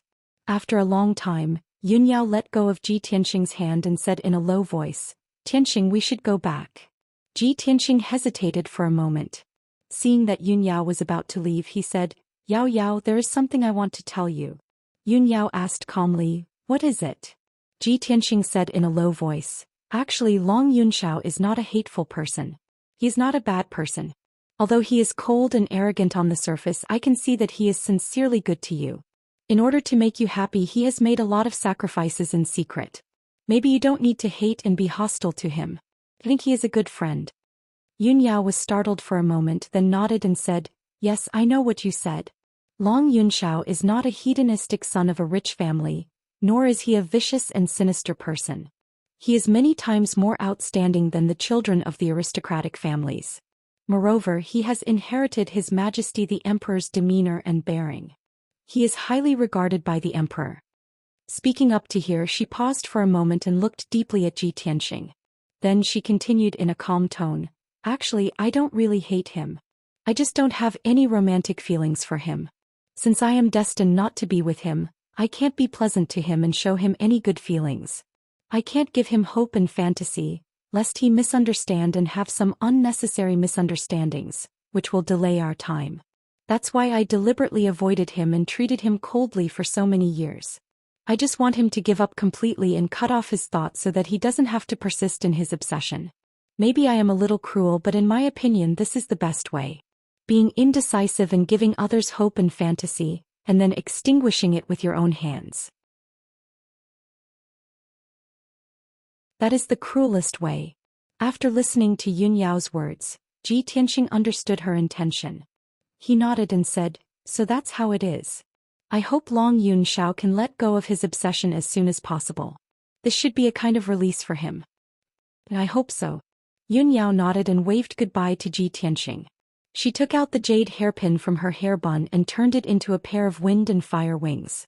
She flapped them and flew into the sky, leaving graceful Cloud Lake. Ji Tianxing watched her figure disappear into the sea of clouds. Then he turned and flew back in the direction of Tianxing Palace. Not long after the two of them left graceful Cloud Lake, a tall and sturdy figure appeared in the sea of clouds above the lake. This person was a young man of about 30 years old from the human race. He had a handsome and resolute face. He wore a luxurious green robe and his entire body exuded a noble and dignified aura. He was the 9th prince of the emperor's residence, the first son of the Duanmu family, Duanmu Yulong. Duanmu Yulong frowned and stared in the direction Ji Tianxing left with a sinister sneer on his face. "Haha, Ji Tianxing, this brat indeed has an extraordinary relationship with Yunyao. When he first barged into the emperor's residence, I could tell that he had something going on with Yunyao. Fortunately, I was careful and kept an eye on his whereabouts. I didn't expect that on the first day he entered the emperor's residence, he would have a private date with Yunyao by graceful Cloud Lake."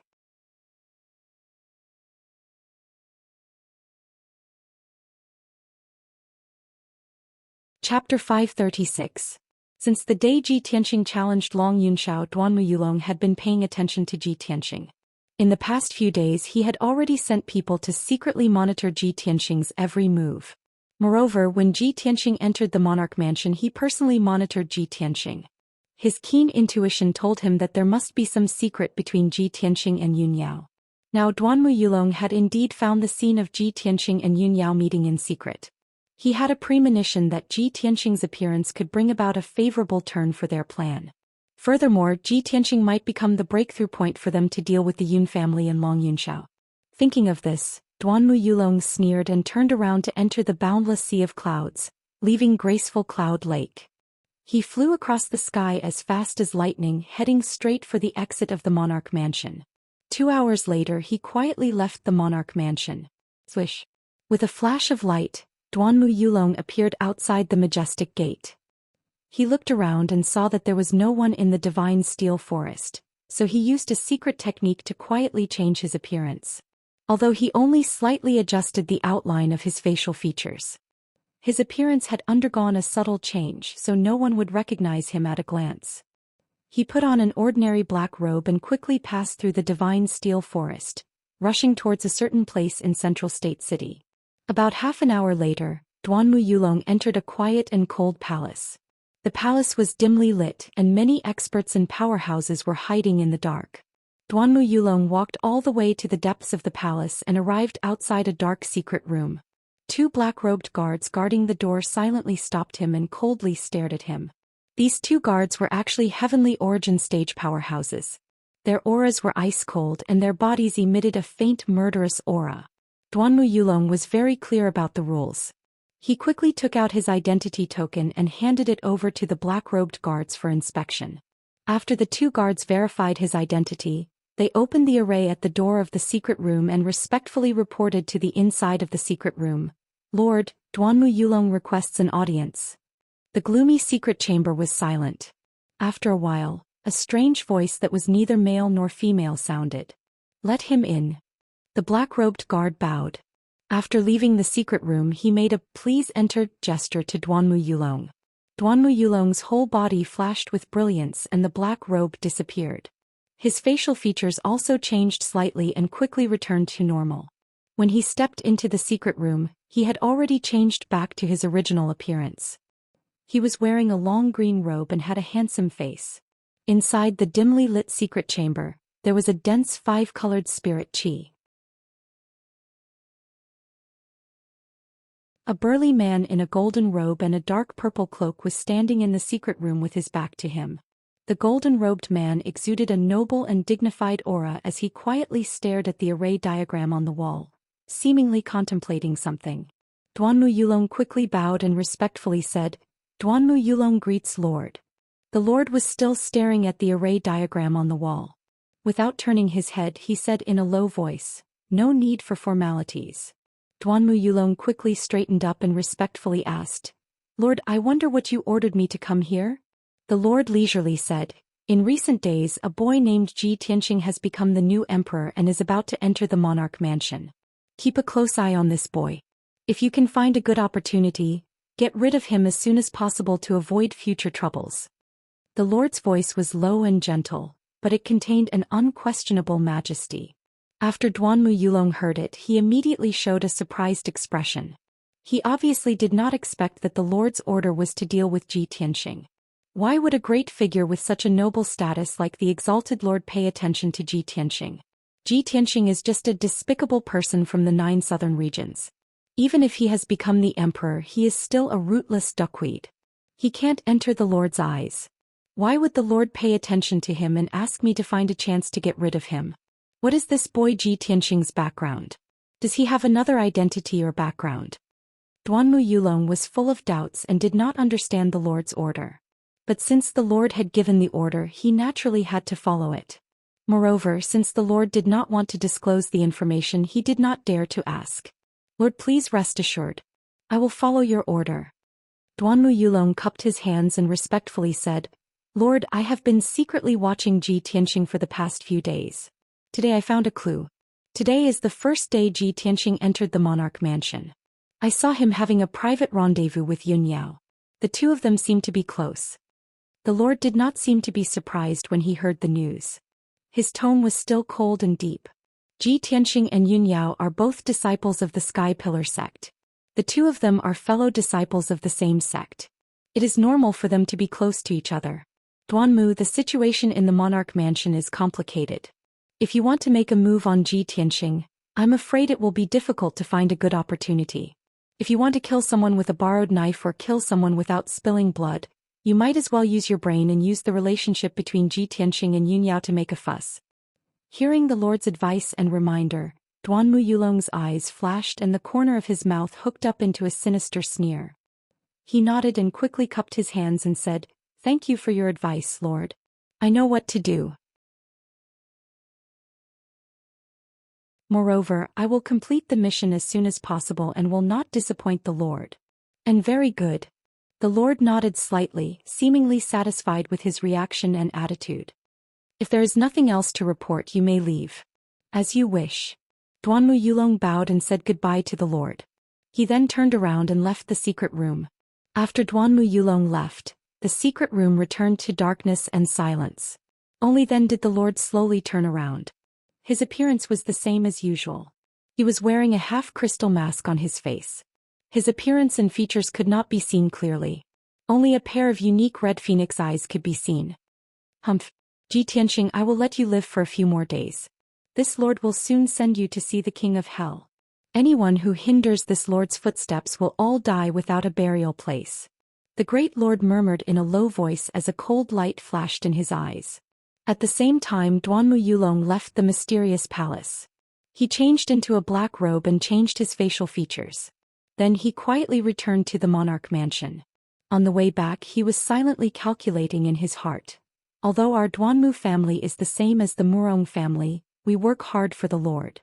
However, our Duanmu family will not fall behind the Murong family. We can't let the Murong family snatch the credit. The Lord personally summoned me and entrusted me with such an important task. He must think highly of me and doesn't trust that coquettish Murong Lingfeng. I must get rid of Ji Tianxing as soon as possible and do this beautifully. I must not disappoint the Lord.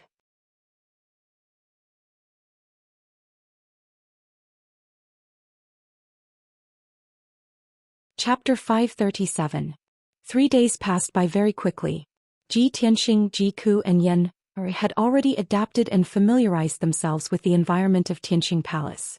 In addition, the three of them had already read the rules of princes, so they had a sufficient understanding of the rules and laws of the monarch estate. During these 3 days, Tianxing Palace was peaceful and quiet. No one came to disturb Ji Tianxing and the others. It wasn't until the morning of the 4th day that Ji Tianxing left Tianxing Palace and rushed to Open Cloud's peak as fast as lightning. Today was the day of the Open Cloud's divine sage's morning lesson. Ever since Ji Tianxing entered the monarch estate, this was the first time he was listening to the teachings of the Open Cloud's divine sage. Naturally, he couldn't be absent or late. When the sun rose, Ji Tianxing arrived at Open Cloud's palace and strode into the main hall. 2 princes had already arrived in the spacious and bright main hall. Ji Tianxing recognized them with a single glance. They were the human race's prince Ling Yishan and the icy water race's prince Yu Zichen. He entered the main hall and stood next to the 2 of them. Yu Zichen glanced at him expressionlessly.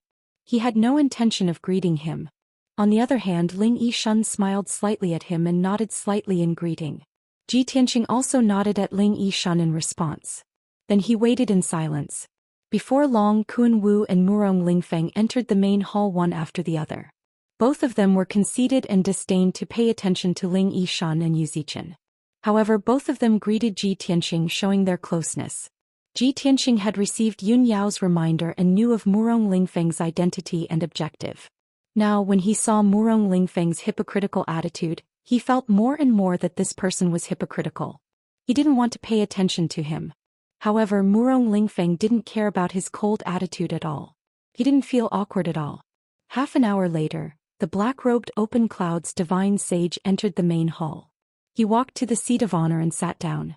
Ji Tianxing and the 4 princes all bowed, paying their respects to the Clear Cloud Divine Master.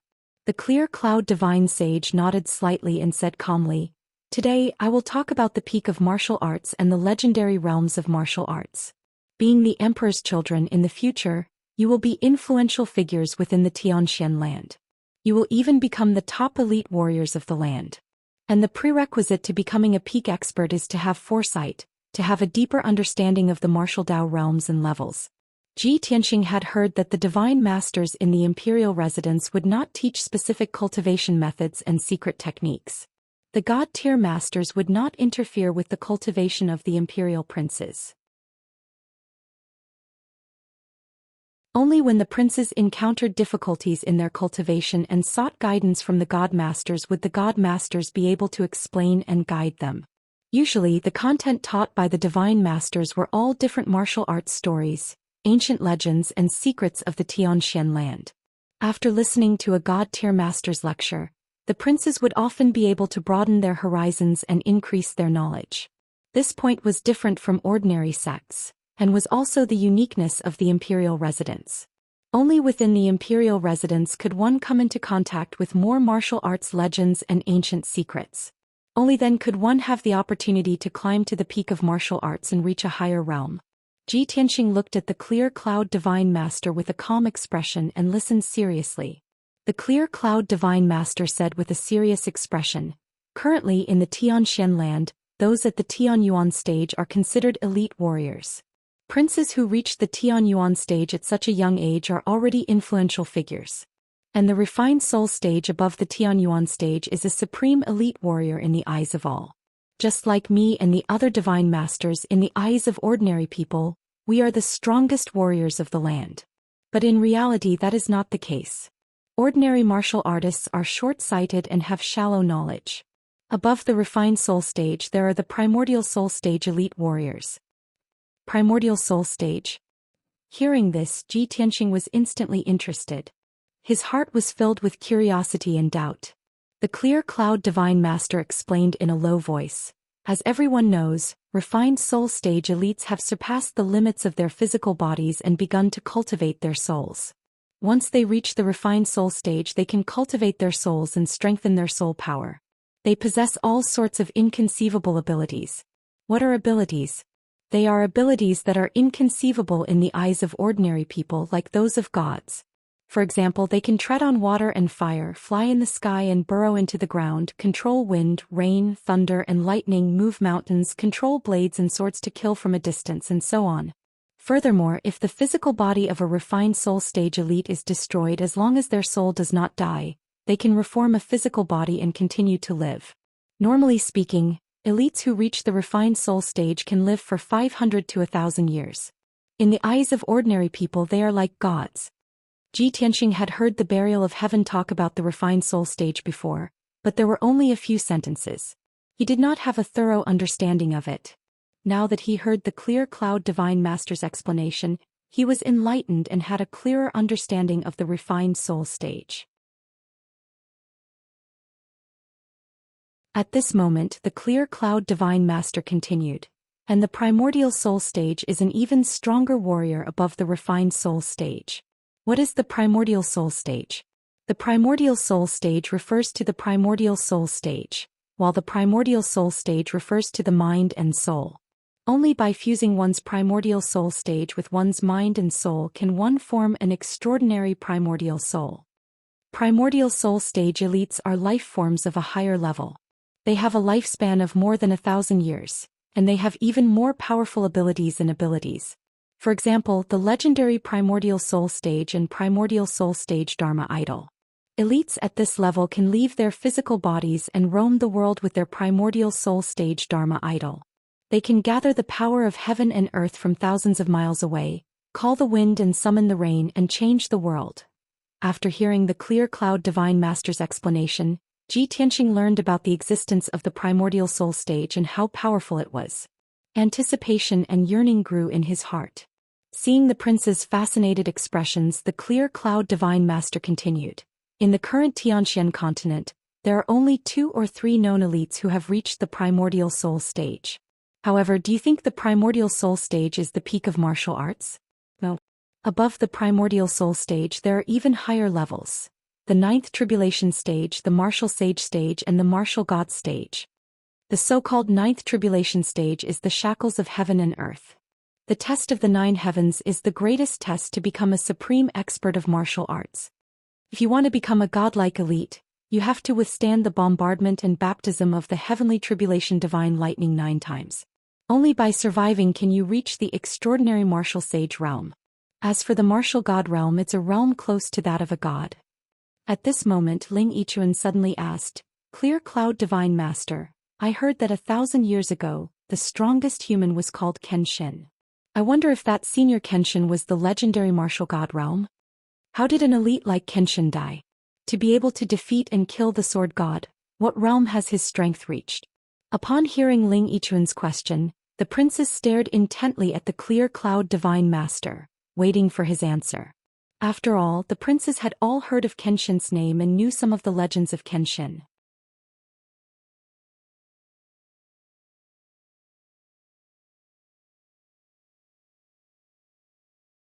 Chapter 538. When Kenshin's name was mentioned, the clear cloud divine artifact's expression also became solemn.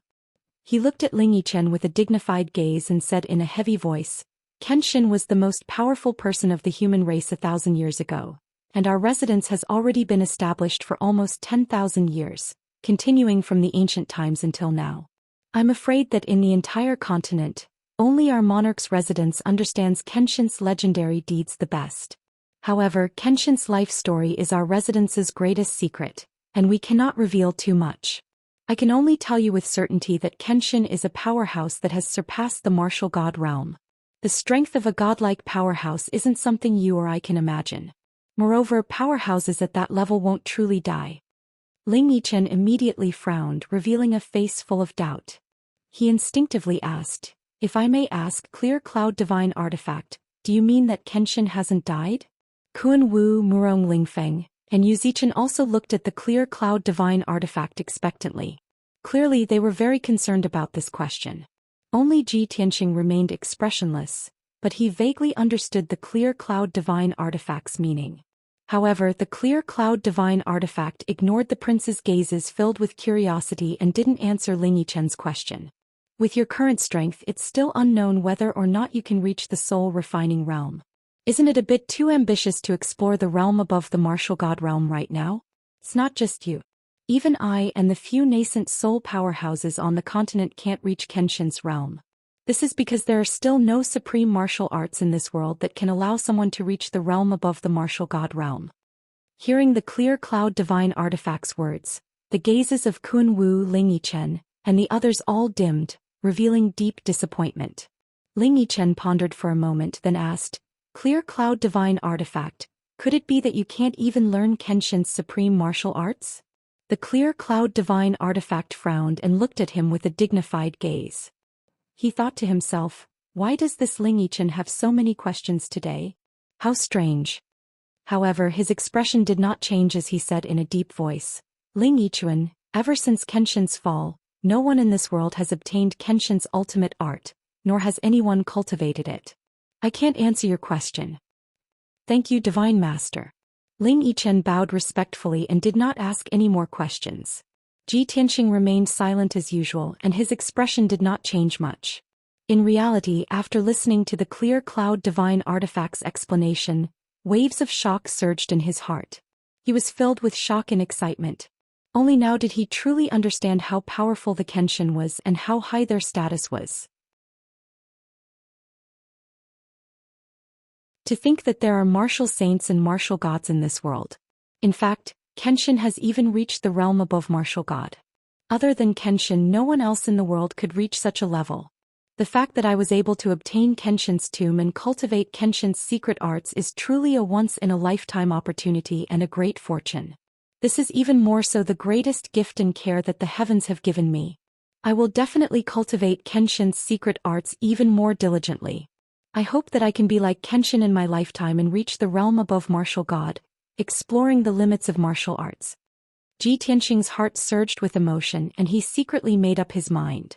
Afterwards, the Clear Cloud Divine Artifact told everyone about the various abilities of the soul-refining realm and the primordial spirit realm, as well as the legends of many senior powerhouses. Everyone listened attentively, yearning and worship growing in their hearts. At the same time, their horizons were broadened. 2 hours later, the Clear Cloud Divine Artifact finished telling the stories of the powerhouses, and announced the end of today's morning class. Ji Tianqing and the 4 princes bowed to the Clear Cloud Divine Artifact in unison, then turned and left the Clear Cloud Palace. After leaving the Clear Cloud Palace, the princes flew into the sky, returning to their respective abodes. Ji Tianqing had just flown a few kilometers when a call came from the vast sea of clouds behind him. "Junior apprentice brother Ji, please wait." Ji Tianqing stopped in his tracks and turned to look at the sky behind him. After seeing who it was, he couldn't help but raise an eyebrow. This person wasn't Murong Lingfeng but Ling Yichen, who had given him a pretty good first impression. Ling Yichen flew to his side and stood still, smiling as he said, "Junior apprentice brother Ji, during the morning class just now, I saw that your expression was calm as if you had a card up your sleeve. It seems that junior apprentice brother Ji is very familiar with the realm of martial arts and the legends of Kenshin? And I've always admired Kenshin greatly, so I'm very interested in his legends. May I ask what junior apprentice brother Ji thinks of what the Clear Cloud Divine Artifact said?" Ji Tianqing frowned slightly, looking calmly at Ling Yichen and said, "Senior apprentice brother Ling, you think too highly of me. I'm not a disciple of a noble family, and I've just entered the imperial residence. Today is also the first time I've heard of such a profound realm of martial arts. As for what the Clear Cloud Divine Artifact said, my thoughts are the same as everyone else's. I admire and yearn for it, that's all." Although Ji Tianqing's impression of Ling Yichen wasn't bad, he knew very well that none of the princes who could enter the imperial residence were ordinary people. None of them were easy to deal with. In the complicated imperial residence, it was taboo to talk too much with someone who didn't know each other. After Yun Yao's reminder, he had always been cautious and guarded against the other princes. How could he possibly talk too much with Ling Yichen? And yet Ling Yichen looked like he was eager to learn. He said somewhat unwillingly, "Junior apprentice Brother Ji, we're both disciples of the Clear Cloud Divine Artifact, so we're brothers. We'll have to take care of each other in the future. It's normal for us to discuss and communicate with each other after class. You don't have to be so guarded, do you? If Junior apprentice Brother Ji knows of Kenshin's legends and deeds, why don't you share them with me? We can exchange information." Ji Tianxing looked at him with an indifferent expression, shaking his head and saying, "Even the Clear Cloud Divine Artifact can't dispel your doubts, so what can I talk to you about? If Senior Apprentice Brother Ling doesn't have any business, then I'll take my leave." He cupped his hands towards Ling Yichen, turned around and flew away. Ling Yichen saw his cold attitude that kept people at arm's length, but he wasn't angry or annoyed. He stood in the sky, watching Ji Tianxing's back disappear into the depths of the sea of clouds. He muttered in a low voice, "This guy's very guarded. But there's still plenty of time in the future. Let's see how long you can endure this." Finished speaking, he turned around and flew away with a smile. An hour later, Ji Tianxing returned to Tianxing Palace. He had just stepped through the palace gates when he saw Jiku, Qianyu and Yen are all in the courtyard. Jiku was sitting cross-legged in the empty space in front of the palace. He seemed to be cultivating some kind of cultivation technique. Her aura was wild and chaotic, and her complexion constantly changed. Sometimes it was as pale as snow, and sometimes it was as golden as paper. Qianyu and Yen surrounded her, looking at her with concern. The two of them watched Jiku cultivate as they whispered into each other's ears, discussing something. When they reached a critical point, the two of them actually stuck to their own opinions and argued. Seeing this, Ji Tianxing vaguely felt that something was amiss. He hurriedly walked over to inquire about the situation.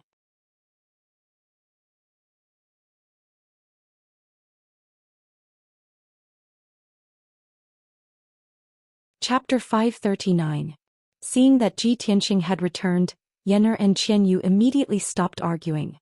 Jiku, who was cultivating, also quickly stopped and opened her eyes. With a worried look, she quickly came to Ji Tianxing and said, "Big brother Tianxing, there's a problem with the cultivation art I'm cultivating." Ji Tianxing nodded and quickly comforted her. "Ku, don't worry. Tell me the details slowly." Jiku truthfully said, "I'm cultivating the Golden Raccoon Clan's secret art that Kunwu gave me. It can indeed improve my strength quickly, but it also strengthens the demon power in my body. The demon power in my body is becoming more and more violent and is gradually getting out of control. I'm afraid that if I continue to cultivate, my demon power will soon go out of control, so I don't dare to cultivate the Golden Raccoon Clan's secret art anymore. However, when I cultivate the original human race's cultivation art, the world's spiritual energy I absorb clashed with my demon power, causing it to become even more violent. I've already tried to change several cultivation arts just now. Qianyu and Yen also helped me think of a way, but they all failed without exception. Big brother Tianxing, what should I do?" Ji Tianxing frowned and thought for a moment. He then said with a solemn expression, "Whether it's the Golden Raccoon Clan's secret art or the original human race's cultivation art, you can't cultivate them now. Seems that there's a problem with the demon power in your body. I can't do anything about the cultivation problem of the demon race, so I can only find a demon powerhouse to solve it." Jiku looked up at him and asked with a puzzled expression, "Big brother Tianxing, you mean, to find Kunwu?" "Yeah." Ji Tianxing nodded and said, "Let's go. I'll take you to Kunwu Palace to find him." Then he took Jiku and left Tianxing Palace, flying across the sky as fast as lightning. The two of them flew for 200 miles and crossed several mountain ranges before arriving at the Kunwu mountain range where Kunwu was located. Swish. The two of them landed on the mountain peak and walked toward the gate of Kunwu Palace. There were more than a dozen demon clan guards guarding the gate. They only let Ji Tianxing in after asking him about his identity and purpose. Under the guidance of a guard, the two of them passed through the gate and entered Kunwu Palace. The guard led the two of them through the first courtyard and into the guest hall. "Please wait here for a moment. Allow me to report to His Highness." The guard bowed respectfully before turning around and leaving the main hall to report the news to Kunwu. Ji Tianxing and Jiku sat in the guest hall and waited for a while. Then they heard footsteps outside the hall. The two of them turned to look at the entrance of the main hall and saw that it was Kun Wu. Kun Wu quickly walked into the main hall. Before he sat down, he revealed a concerned expression and asked, Ji Tianxing Ji Ku, did you encounter any trouble when you came to find Benjun? Ji Tianxing didn't bother with pleasantries and went straight to the point. That's right. Kuku's cultivation has a problem. She's cultivating the Golden Raccoon clan's secret technique that you gave her. It can indeed increase her strength, but it also makes the demon qi in her body more violent. He explained the situation in a concise manner. After Kunwu heard this, he frowned in worry and looked at Jiku with concern. Jiku, Benjun needs to check the situation first to know what's going on. Jiku nodded and didn't refuse. Thus, Kunwu raised his right hand and put his index and middle fingers together like a sword. He used the demon clan's secret technique and sent a streak of dark silver demon qi into Jiku's forehead. He controlled the streak of demon qi and sent it through Jiku's meridians to check the situation inside his body. However, the demonic power he used was quickly blocked by the mysterious demonic power in Jiku's body. Kunwu used the secret technique again and again to increase the power of the dark silver demon qi. However, he still couldn't resist Jiku's mysterious demon qi. 100 breaths passed, but Kunwu didn't make any progress. He also couldn't detect Jiku's situation. Helpless, he could only use all his demon qi to rush toward the mysterious demon qi in Jiku's body. The two powerful demonic powers collided with each other in Jiku's body, and a muffled bang was heard. At that moment, Jiku's body trembled. His face turned pale and blood flowed out from the corner of his mouth. Unable to withstand the power of the collision between the two demon qi, he closed his eyes and fell unconscious. Kunwa's expression changed drastically. He quickly retracted his demon qi and looked at Jiku anxiously and worriedly. At that moment, a silver crescent mark suddenly appeared on Jiku's fair and tender forehead. The crescent mark was like a birthmark, but it emitted a faint silver glow. It looked extremely mysterious and noble. When Kunwu saw the crescent mark, his body trembled. His eyes widened and a look of disbelief flashed across his eyes. His expression was complicated. Other than shock, there was also a trace of surprise. However, the crescent mark on Jiku's forehead only appeared for a breath before it disappeared. Ji Tianxing saw that Jiku was injured and unconscious. He was also worried and anxious. He quickly asked, Kunwu, what's going on? Kunwu only came back to his senses when he heard his shout. He quickly waved his hand and said, Ji Tianxing, don't worry too much. Ku's fine. She's just unconscious. Ji Tianxing frowned and looked at him. He asked again, how's the demon qi in Ku's body? Is there a way to solve it? Kunwu nodded solemnly and said in a serious tone, Ji Tianxing, I roughly know what's going on with the demon qi in Jiku's body. However, with my strength and methods, I'm still unable to solve the mysterious demon qi for her. If I want to solve her problem completely, I can only bring her back to the demon clan and ask Father to save her. Ji Tianxing frowned. Bring her back to the demon clan? Ask the demon emperor to save her? Kunwu saw that he was hesitating, so he persuaded, Ji Tianxing, Jiku's current situation isn't too serious. As long as my father helps, he can still save her. However, if we delay any longer, when the demon qi in her body completely breaks the seal, even the deities won't be able to save her. Then there's really no way to save her. Ji Tianxing pondered silently for a moment. He then said solemnly, Kunwu, I'll remember what you said. When Kuku wakes up, I'll pass on your words to her and let her consider and decide for herself. It's good too. Kunwu nodded and didn't say anything else. After that, Ji Tianxing carried the unconscious Jiku and left Kunwu Palace. After he and Jiku left, Kunwu was still sitting in the main hall.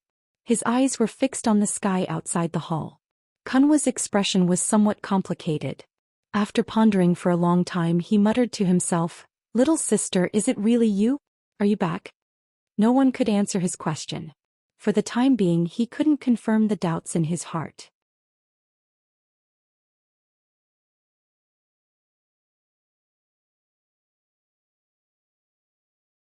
Chapter 540. After Ji Tianxing brought Jiku back to Tianxing Palace, he placed her in a room and let her sleep peacefully. Qian Yu stayed in the room to take care of her in case anything unexpected happened. Jika slept for half a day and only woke up in the evening. Seeing that she had woken up, Qianyu hurriedly went to inform Ji Tianxing. Although Ji Tianxing was meditating and cultivating, he kept thinking about Jiku's situation. After hearing the news, he hurriedly rushed to Jiku's room. "Cuckoo, how are you feeling? Are your injuries serious?" Jiku had just woken up and her eyes were still a little drowsy and hazy. She rubbed her eyes and gradually woke up. She gently shook her head and said, "Big brother Tianxing, don't worry. I'm fine." Ji Tianxing was relieved when he saw that her breathing was stable and that there was no demonic power in her body. He thought for a moment and said, "After you fainted, Kun Wu told me that he can't solve your problem either. If he wants to completely cure you, he can only bring you back to the demon race and ask his father, the Demon King, to help. Also, your current situation isn't too serious. As long as the Demon King helps, your problem can be completely solved. This drags on." Ji Tianxing conveyed Kun Wu's words to Jiku word for word. After Jiku heard it, she shook her head with a determined expression and said, "No. Big brother Tianxing, I don't want to go to the demon race. I'd rather not cultivate the secret techniques of the Golden Raccoon clan and not become a powerful martial artist than leave you. I won't go to the demon race. I want to stay by your side." Sigh. Ji Tianxing sighed and tried to persuade her again. "Cuckoo, even if you go to the demon race, we'll only be separated temporarily. Once your problem is solved, you won't have to worry about the demonic power in your body anymore. When that time comes, you can return to my side and never leave again, okay?" Jiku pursed her lips tightly. She still shook her head firmly and refused to agree. Ji Tianxing tried to persuade him a few more times but to no avail. He had to put the matter aside for the time being. "All right, then rest well for a few days. Don't cultivate the Golden Raccoon clan's cultivation technique for now." He said a few words to Jiku, then got up and left. A few hours passed quickly and it was already late at night. Under the pitch-black curtain of night, a tall figure stood in the sea of clouds above the Tianxing mountain range. This person was wearing a white fox fur coat. He had long silver hair and a handsome and resolute face. He was Kun Wu. He used a secret technique to hide his presence and stood quietly in the sea of clouds, looking down at the Tianxing palace that was 1,000 meters away. Ever since he saw the crescent moon mark on Jiku's forehead, he had been feeling uneasy and could not calm down. He had a bad premonition in his heart. He felt that Tianxing Palace might not be peaceful and that there might be some danger. Regardless of whether Jiku was his long-lost little sister or not, at least Jiku was a member of his clan. He was worried about Jiku's safety, so when night fell he quietly came to the Tianxing mountain range and hid in the sea of clouds, silently looking at Tianxing Palace. As time passed, the curtain of night grew darker and the cold wind in the sky grew more bitingly cold. At this moment, Kun Wu's hawk-like sharp eyes suddenly saw a flash of cold light under the curtain of night below. He focused his eyes and immediately saw it clearly.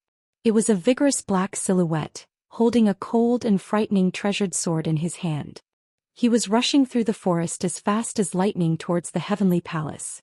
The black figure's presence was cold and powerful.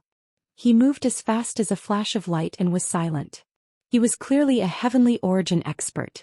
Moreover, this person did not rush toward the main entrance of Tianxing Palace, but rushed toward the side of the palace. In a short span of a dozen breaths, he had crossed 1,000 meters and entered the forest on the side of the palace. He wanted to sneak into Tianxing Palace. Seeing this, Kun Wu frowned and a cold glint flashed in his eyes. Just as he was about to warn the people in Tianxing Palace, he suddenly realized that another figure had suddenly appeared in the forest on the side of Tianxing Palace.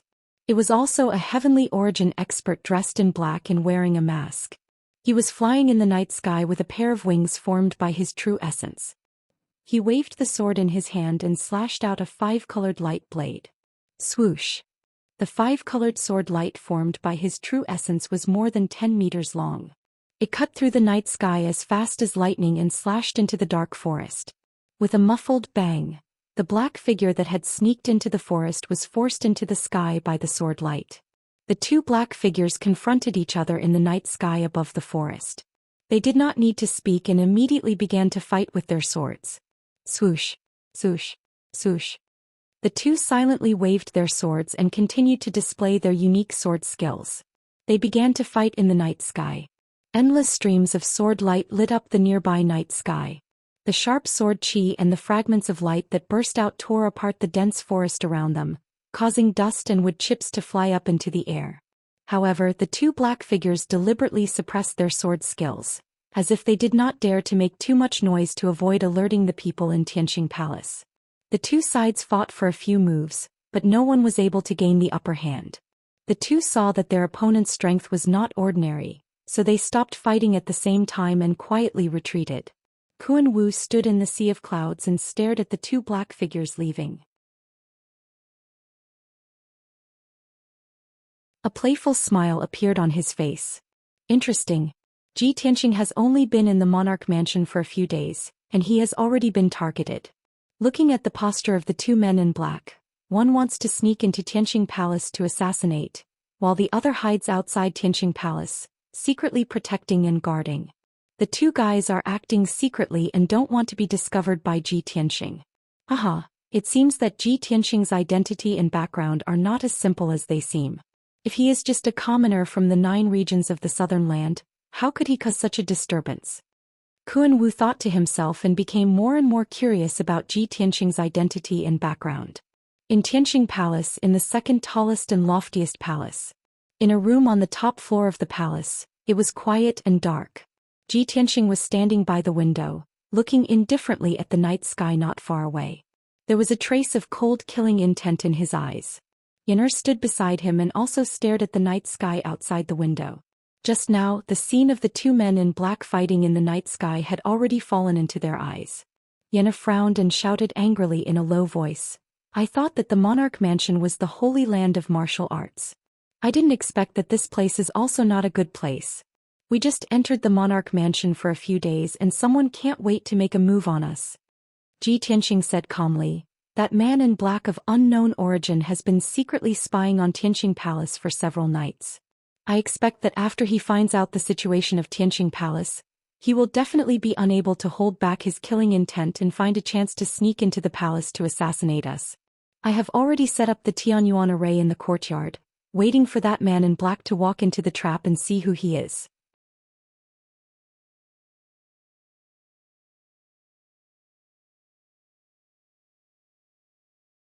Chapter 541. Ever since Yun Yao warned Ji Tianxing, he had been on guard for the past few days. Not only was he on guard against the people from the Duanmu and Murong families, but he was also on guard against the other princes who approached him rashly. In fact, even when he was cultivating or sleeping in the Sky Air Palace, he was constantly on guard. Although there weren't any guards or experts guarding the huge heavenly palace, there were still many of them. But in the past few days he had set up powerful Tianyuan formations everywhere in the palace. With his attainments in formations, the Tianyuan formations he set up were very powerful. They were enough to fight and kill low-level Tianyuan powerhouses. The ubiquitous Tianyuan formations were much more effective than the guards.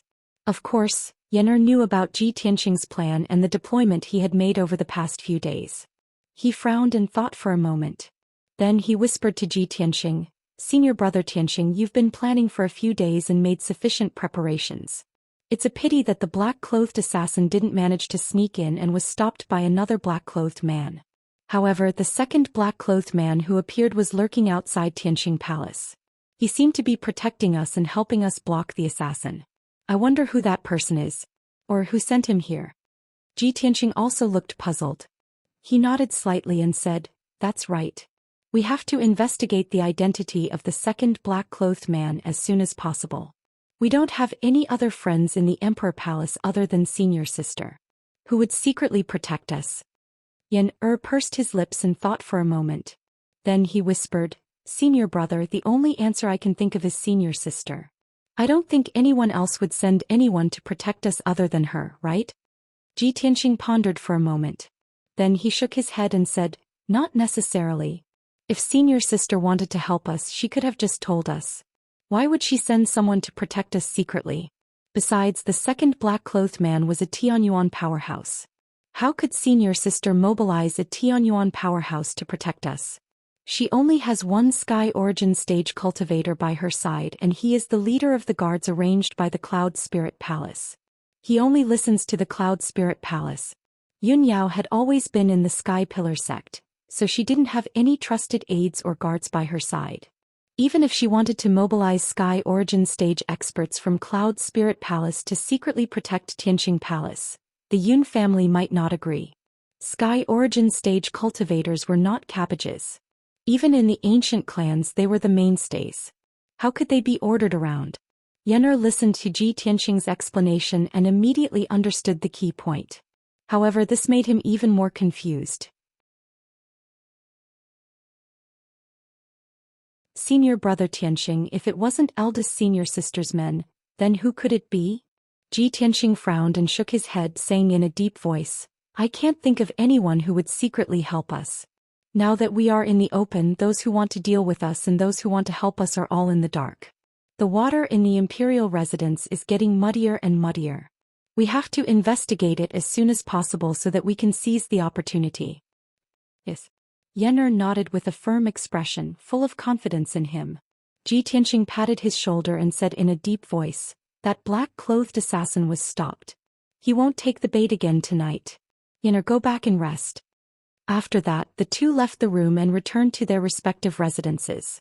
Ji Tianqing returned to his room and sat cross-legged on his bed, silently cultivating. Now that he had his own spirit vein and cave, the biggest benefit was that he didn't have to worry about cultivation resources. Tianqing Palace had an endless amount of spirit qi, which allowed him to cultivate with twice the result with half the effort. Even the burial of heaven in Kenshin's tomb could continuously absorb the spirit qi of heaven and earth to speed up the recovery of his strength. Tianqing Palace was located above the spring of the spirit vein, so the spirit qi was extremely abundant. There was also a super large array set up in the cave, which gathered the spirit qi from all directions, causing the spirit qi in the palace to form 5-colored spirit clouds. As soon as Ji Tianqing started to practice cultivation, the 5-colored clouds above the palace turned into wisps of 5-colored spirit mist that poured into his body in an endless stream. The incomparably pure spirit qi of heaven and earth turned into surging vital essence and surged violently in the sword palace in his body. He cultivated the 8th level of the path of the sword heart. While constantly tempering the sword palace, he also allowed the sword embryo to gradually grow and strengthen, accumulating more and more vital essence. The 8th level of the path of the sword heart is to temper the body to the extreme and reach the limit of strength. Only when the body reaches the limit and is fully prepared can I cultivate the 9th level of the path of the sword heart and merge with the sword heart. In addition, I have to master the wood and earth elemental energy as soon as possible so that I can gather the power of the 5 elements and increase my strength faster. Ji Tianqing silently calculated in his heart. He had already made preparations and arrangements for his future cultivation plan and steps. After a while, he entered a state of emptiness and concentrated on cultivating, forgetting the passage of time. 2 days passed quickly. On the morning of the 3rd day, Ji Tianqing was still meditating in the room, surrounded by 5-colored spirit qi. At this moment, Yen'er came to the door and called softly, Senior Tianqing, are you in the room? Senior Marshal Brother, here's an invitation for you. Ji Tianqing was awakened by Yen'er's voice. He ended his cultivation and opened his eyes. He was still sitting on the green jade bed. He waved his hand and released a ray of spirit qi to open the door. Yen'er, what's the matter? Come in. Yen'er hurriedly walked into the room, holding a sandalwood box inlaid with gold and jade in both hands, and handed it to him. Senior Tianqing, just now a black-armored guard from the imperial residence came to the gate of the Tianqing Palace and handed this box to me. The guard said that there was an invitation inside and asked me to hand it to you. An invitation from the imperial residence's guard? Ji Tianqing frowned in confusion. He reached out and took the sandalwood box, holding it in the palm of his hand and looking at it. Who sent the invitation? Why would they put it in such a luxurious box? As he said, he waved his hand and released a ray of spirit qi to unlock the simple array on the sandalwood box. Then he opened the sandalwood box and took out a red-stamped invitation. He flipped open the luxurious and exquisite invitation card and carefully read its contents. After 10 breaths of time, he finished reading the contents of the invitation. Suddenly, his face changed slightly and he frowned. Yen'er had been looking at him with a puzzled face. Seeing his strange expression, she couldn't help but ask, Senior Tianqing, what's wrong? Who sent this invitation card? Ji Tianxing closed the invitation, put it back into the sandalwood box and put it into the space ring. He replied with a normal expression, Long Yun Xiao. Long Yun Xiao? Yen'er became more and more confused and asked, hasn't the emperor been healing and didn't return to the imperial residence? Why did he send you an invitation? Ji Tianxing got up and walked to the door. He said calmly, in 3 days he will choose a heavenly consort at the Enlightening Heaven Pagoda in the imperial court. He invited me to attend the ceremony. Yen'er's expression suddenly changed. She muttered in a serious tone, what should come will come. The emperor is finally going to choose a consort.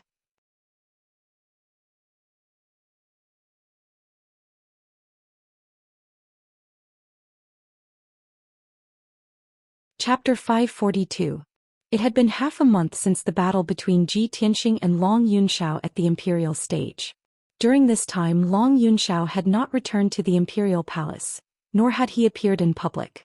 Many people guessed that he must have been seriously injured and was still recovering in seclusion. Only Ji Tianxing knew that although Long Yunxiao's injuries were not light, it was not to the extent that he had to recuperate in seclusion for half a month. However, he had not mentioned anything about the imperial concubine selection in the past half a month. In the depths of his heart he had silently agreed that Long Yunxiao was a gentleman. He would not go back on his words and choose Yun Yao as his imperial concubine. However, there had to be a conclusion to this matter. Before Long Yunxiao officially chose his imperial concubine, anything could happen. There were still many unknown variables. Therefore, after Ji Tianxing received the invitation, he had to go to the imperial palace to watch the ceremony no matter what. He had to see Long Yunxiao choose his imperial concubine with his own eyes before he could truly be at ease. After leaving the room, Ji Tianxing summoned Yen'er Jiku and Qian Yu. He solemnly instructed them. In 3 days Long Yunxiao will choose his imperial concubine at the Apocalypse Pagoda. I have to go to the imperial palace personally. In the next few days the 3 of you will stay in Tianxing Palace. Don't go out if there's nothing important. If there's anything, wait for me to come back. After that, Ji Tianxing left Tianxing Palace alone and flew towards the imperial palace's exit. He flapped his golden wings and flew across the vast sea of clouds like a shooting star. He crossed one mountain after another. After about 2 hours he was about to reach the imperial palace's exit. Only then did he realize that there were a few imperial princes in the sky nearby. They were also flying towards the exit. When he saw that those imperial princes were all humans, he immediately frowned and thought to himself, the imperial princes rarely show themselves. They are either cultivating in seclusion in their cave abodes or training in the outside world. Why did so many human imperial princes appear at the same time today and leave the imperial palace? Could it be that they also received Long Yunxiao's invitation and are going to the imperial palace to watch the ceremony? Just as he was secretly guessing, a kind voice suddenly called out from behind him. Junior brother Ji, please wait. Ji Tianxing was no stranger to this voice. He did not need to turn around to know that the person who spoke was Ling Yichen. As expected, he stopped in the sky and turned around to look behind him. He saw Ling Yicheng flying over at lightning speed. Shua! Ling Yi flew to Ji Tianxing's side and stopped.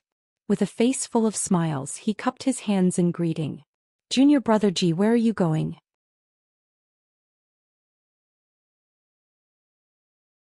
If I'm not wrong, you should also be going to the imperial court, right? Ji Tianxing could tell that Ling Yichen had a cheerful and passionate personality. For some reason Ling Yichen seemed to be trying to get close to him on purpose. That was why he took the initiative to greet him.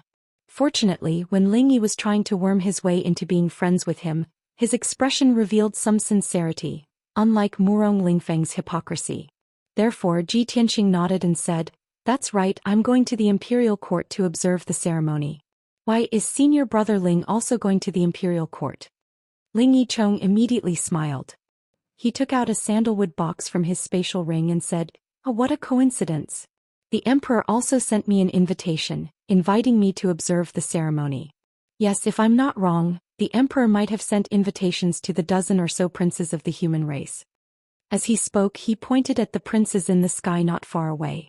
There were a total of 7 princes of the human race. 3 of them were moving alone while the other 4 were moving in groups. Ji Tianxing glanced at the princes and said with a calm expression, The emperor's selection of heavenly concubines is of great importance. It's only right for him to invite our princes to observe the ceremony. It's still very far from Central State City to the imperial court. I'm afraid of wasting time, so I'll take my leave first. With that, Ji Tianxing cupped his hands and bid farewell to Ling Yicheng. He was about to turn and leave. However, Ling Yicheng caught up with him again and said with a smile, "Junior brother Ji, if I'm not wrong, you probably haven't been to the imperial court yet, right? It'll take at least 2 days to travel from Central State City to the imperial court. If you're not familiar with the route, it'll be hard to avoid wasting time and affecting the ceremony.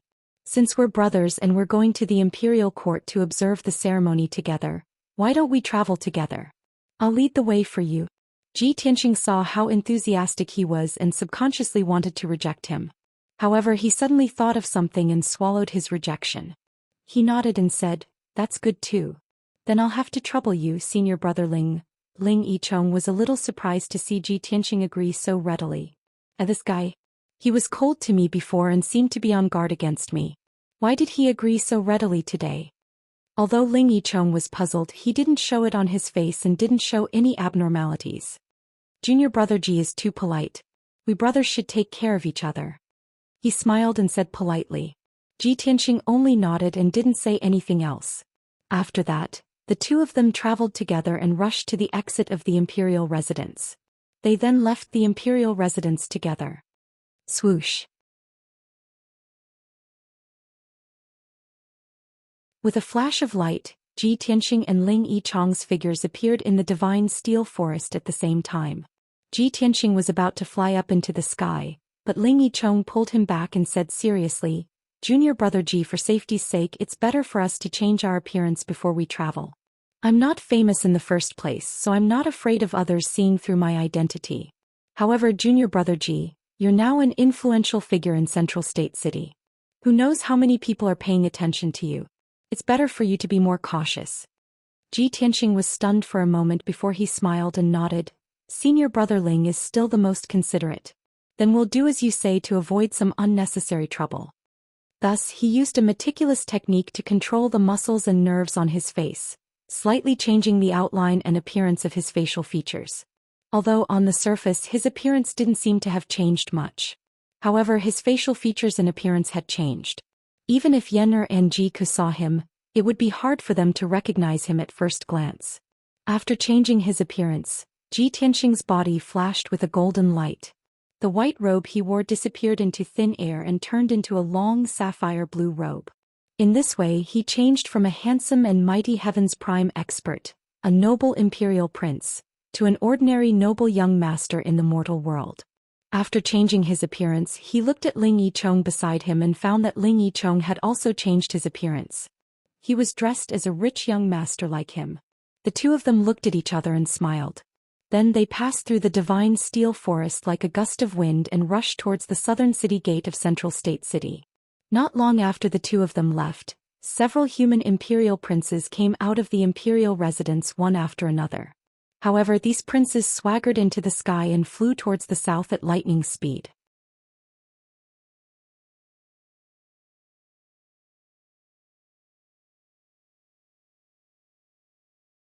Chapter 543. Ji Tianxing and Ling Yicheng ran as fast as the wind in Central State City. On the surface, they looked like ordinary rich young masters in the city, with only the strength of the Origin Core realm. No one would have thought that they were both powerhouses of the divine Origin realm, and were unparalleled imperial princes. However, while they were rushing, they noticed that there were divine Origin realm powerhouses flying over their heads. They could recognize at a glance that those figures that were as fast as flowing light were the imperial princes of the human race who came out of the monarch mansion.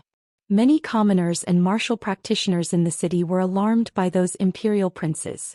They all looked up at the sky and discussed in groups of 3 to 5. Ling Yicheng smiled and said to Ji Tianxing, "Those fellows didn't hide their identities at all. Flying over so openly will definitely attract the attention and discussion of the commoners." Ji Tianxing nodded and didn't say anything. However, he thought to himself, if it's just being noticed and discussed by the commoners, then it's nothing. When I was in the monarch mansion, there were people who wanted to sneak into Tianxing Palace to assassinate me. Now that I'm out of the monarch mansion, Those who want to deal with me won't let go of this opportunity. It was because he understood this that he listened to Ling Yichen's advice and changed his appearance. However, he was secretly puzzled. Why did Ling Yichen take the initiative to remind me to change my appearance? Does he know something? It'll take 2 days to get to the imperial court. I'll take this opportunity to observe this person. 2 hours later, Ji Tianxing and Ling Yichen passed through the South City Gate and left Central State City. After leaving Central State City, there were endless mountains and rivers outside the city. There were very few people. It was only then that Ji Tianxing and Ling Yichen flew high into the sky, flying south as fast as flowing light. The two of them flew high in the sky, crossing thousands of mountains and rivers along the way. They also passed by many villages and cities. During the journey, Ji Tianxing remained silent, secretly observing Ling Yichen. Ling Yichen didn't do anything out of the ordinary. As he flew, he was vigilant of his surroundings. He would occasionally chat with Ji Tianxing, but it was all about the monarch mansion. Unknowingly, a day had passed. In the evening, Ji Tianxing and Ling Yi had flown for an entire day. They had used up a lot of their true essence, so they were a little tired and sleepy. Thus, the two of them landed on the peak of a tall mountain and stopped to circulate their qi to regulate their breathing. This towering mountain was over 10,000 feet tall, surrounded by undulating mountain ranges and a vast dark green primitive forest. The mountain peak beneath their feet was naturally covered by a lush forest. There were towering trees all around, and the ground was covered with waist-high weeds and thorny bushes. Ji Tianxing found a large millstone in the woods and set up a defensive formation around the large stone. Then he sat on the large stone and circulated his energy to regulate his breathing. Ling Yi found a towering tree 100 meters away from him and sat on the treetop to meditate and cultivate. As the sun set, the sky darkened. Night was about to fall. Ling Yi sat on the treetop and meditated quietly for 2 hours. He used up 2 spirit stones and recovered most of his qi. He temporarily ended his cultivation and opened his eyes. His gaze passed through the lush foliage and looked at Ji Tianxing 100 meters away. Seeing Ji Tianxing circulating his qi to regulate his breathing without any distractions, as if he wasn't on guard against everything around him, he couldn't help but frown. Outside of Central State City, his situation must be even more dangerous. Why does he seem to be completely unaware? Ling Yi muttered in his heart, feeling an inexplicable sense of worry. However, when he thought about it again, he felt that something was wrong. Ji Tianxing came from a humble background, but he was able to walk step by step until today. After experiencing so many dangers and crises, he can still live safe and sound. He's definitely not a reckless and careless person. Thinking like this, he felt a little more at ease. Then he withdrew his gaze from observing Ji Tianxing and quietly released his spiritual sense to explore in all directions. His spiritual sense soundlessly enveloped a radius of 400 meters, monitoring the surrounding pitch-black night. Whether it was the poisonous insects hiding in the forest or the snakes and ants hiding underground, none of them could escape his spiritual senses probing. Seeing that the surroundings were quiet and that there were no abnormalities, Ling Yi felt relieved. However, at this moment in the sky above the mountain peak, a dazzling cold light suddenly lit up and shot down like lightning. Swoosh! It was a 2-meter-long blue light that cut through the night like a meteor. In the blink of an eye, it arrived above the forest and pierced towards Ji Tianxing's head. Ling Yi immediately sensed that something was wrong. Looking carefully, he discovered that there was an icy blue flying knife the length of a chopstick in the 2-meter-long blue light. Although the flying knife wasn't big, it was a Heaven Origin grade treasure. It was indestructible and contained a terrifying power that could pierce through everything. The 2-meter-long blue light was actually the tail flame of the flying dagger. Junior Marshal Brother Ji, be careful. Ling Yi didn't have time to think. He immediately used his spiritual sense to warn Ji Tianxing. Almost as soon as his voice fell, Ji Tianxing, who was circulating and adjusting his breath, suddenly opened his eyes. At that moment, a cold, killing intent flashed in Ji Tianxing's eyes. Like a cold sword light, it tore through the night in front of him. Swoosh! In the nick of time, a dark sword appeared in his left hand. His right hand held the hilt and pulled out the sword with a clang. Dragon soars from the 9th heaven. The moment the sword was unsheathed, A 10-meter-long cold sword light lit up and condensed into the shadow of a divine dragon. Roar. The divine dragon sword shadow let out a dragon's roar and slashed towards the night sky from below to meet the icy blue flying knife head-on. In a split second, the divine dragon sword shadow fiercely slashed at the icy blue flying knife. The sound of metal clashing against metal rang out. Clang. The 2-meter-long blue flame was shattered in an instant, and the heaven origin level icy blue flying dagger was sent flying back. The icy blue flying knife lost its support and tumbled towards the night sky in the distance. At this moment, a blue figure cut through the night sky and reached out to catch the icy blue flying knife. It was a thin figure wearing a blue robe with a veil over his face. His entire body was emitting an icy blue cold air. He stared at Ji Tianqing with cold eyes. His right hand surged with a majestic true essence and infused it into the icy blue flying knife. He shook his hand and threw the flying knife at Ji Tianqing. Swoosh. The icy blue flying knife's power once again soared to the limit. It tore through the night sky and shot towards Ji Tianqing with a 2-meter-long icy blue tail flame. Ji Tianqing raised his eyebrows. He stared at the blue-robed assassin in the night sky and sneered. Humph. Finally willing to show yourself? At the same time, Ling Yi flew towards Ji Tianqing with a black sword in his hand. He wanted to help him deal with the blue-robed assassin.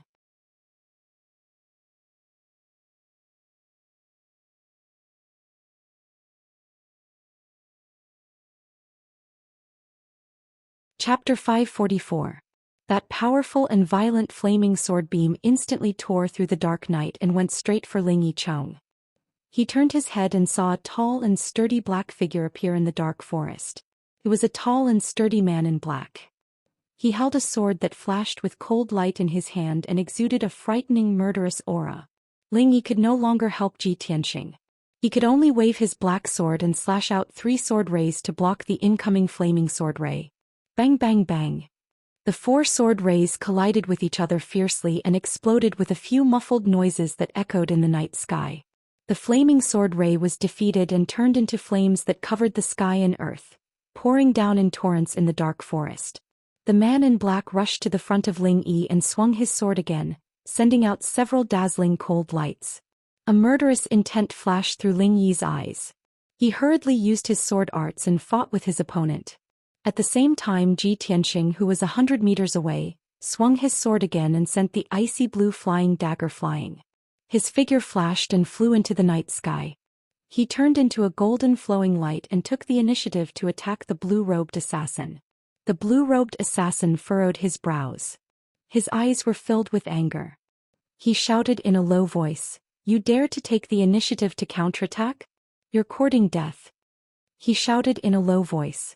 A light flashed in his palm and a golden saber appeared out of thin air. Shen Bing slash. The blue-robed assassin held the saber with both hands and slashed out 36 icy blue saber rays. They were like countless icicles that stabbed at Ji Tianqing fiercely. The saber rays emitted a bone-chilling cold air that instantly enveloped a radius of several hundred meters. It made half of the mountain peak as cold as ice and snow. The air seemed to be frozen as well. Ji Tianqing was surrounded by dozens of saber rays. His body was frozen stiff by the bone-chilling cold air. His blood seemed to have solidified. However, he had already put away the black dragon sword. He activated the sword embryo's power and released a dazzling flaming sword. Crimson Dragon Flash. The 20-meter-long flaming sword carried an incomparably violent power and fiercely blasted toward the blue-robed assassin. The crimson flames condensed into a flaming divine dragon, exuding unparalleled heat and flame waves that swept in all directions. Suddenly, the dark night sky was illuminated with a dark red color, as if half of the sky was burning. The cold air that had shrouded half of the mountain peak was also dispelled. The 36 icy blue blade auras also quickly melted under the high temperature, their power greatly reduced. Ping ping ping. The huge flaming sword and the icy saber collided with a loud bang, causing a series of loud and muffled sounds to resound fiercely in the night sky.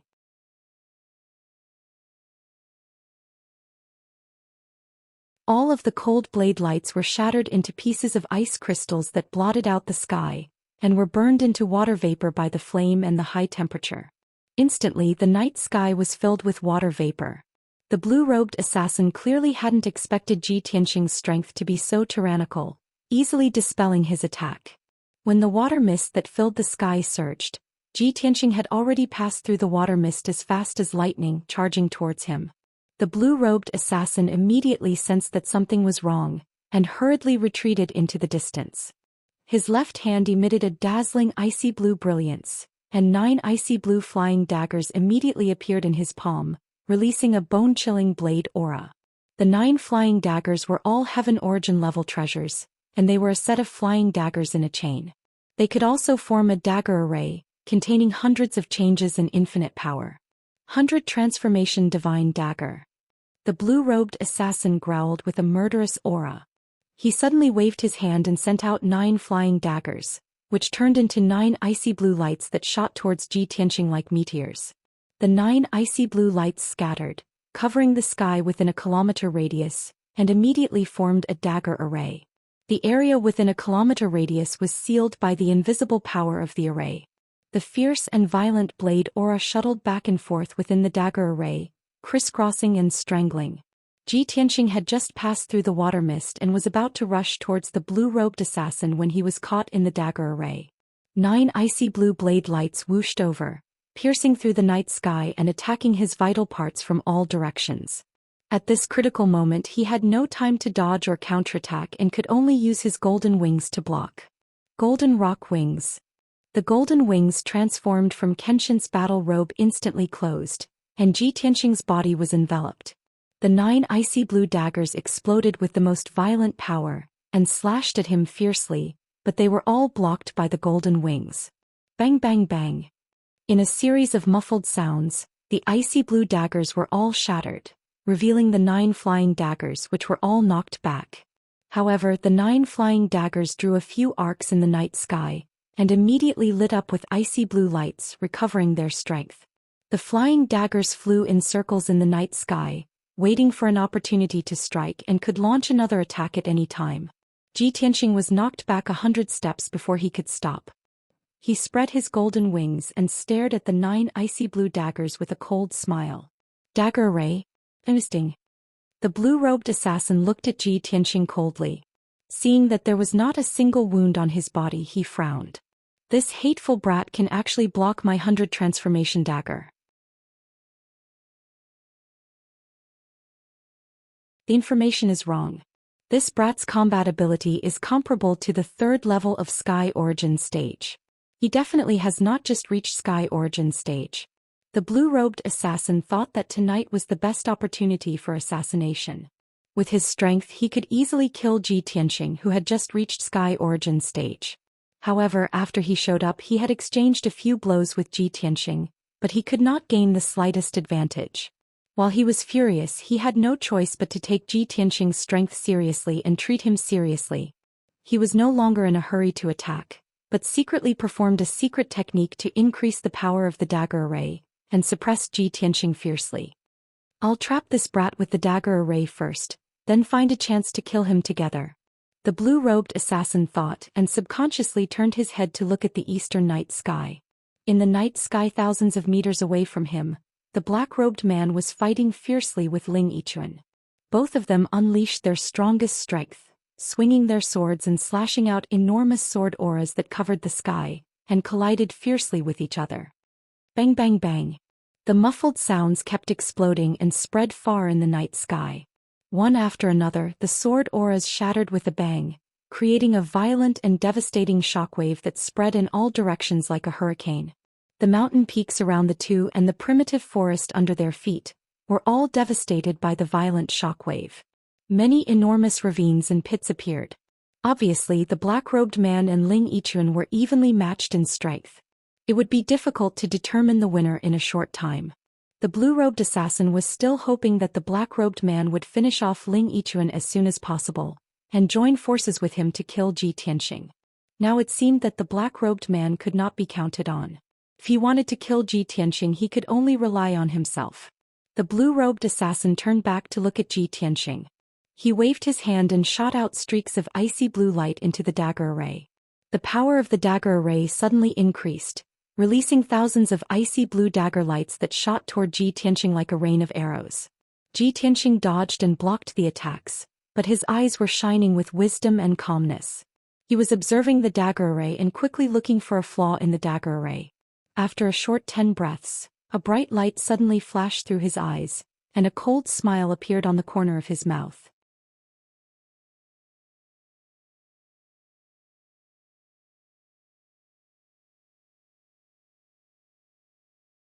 Chapter 545.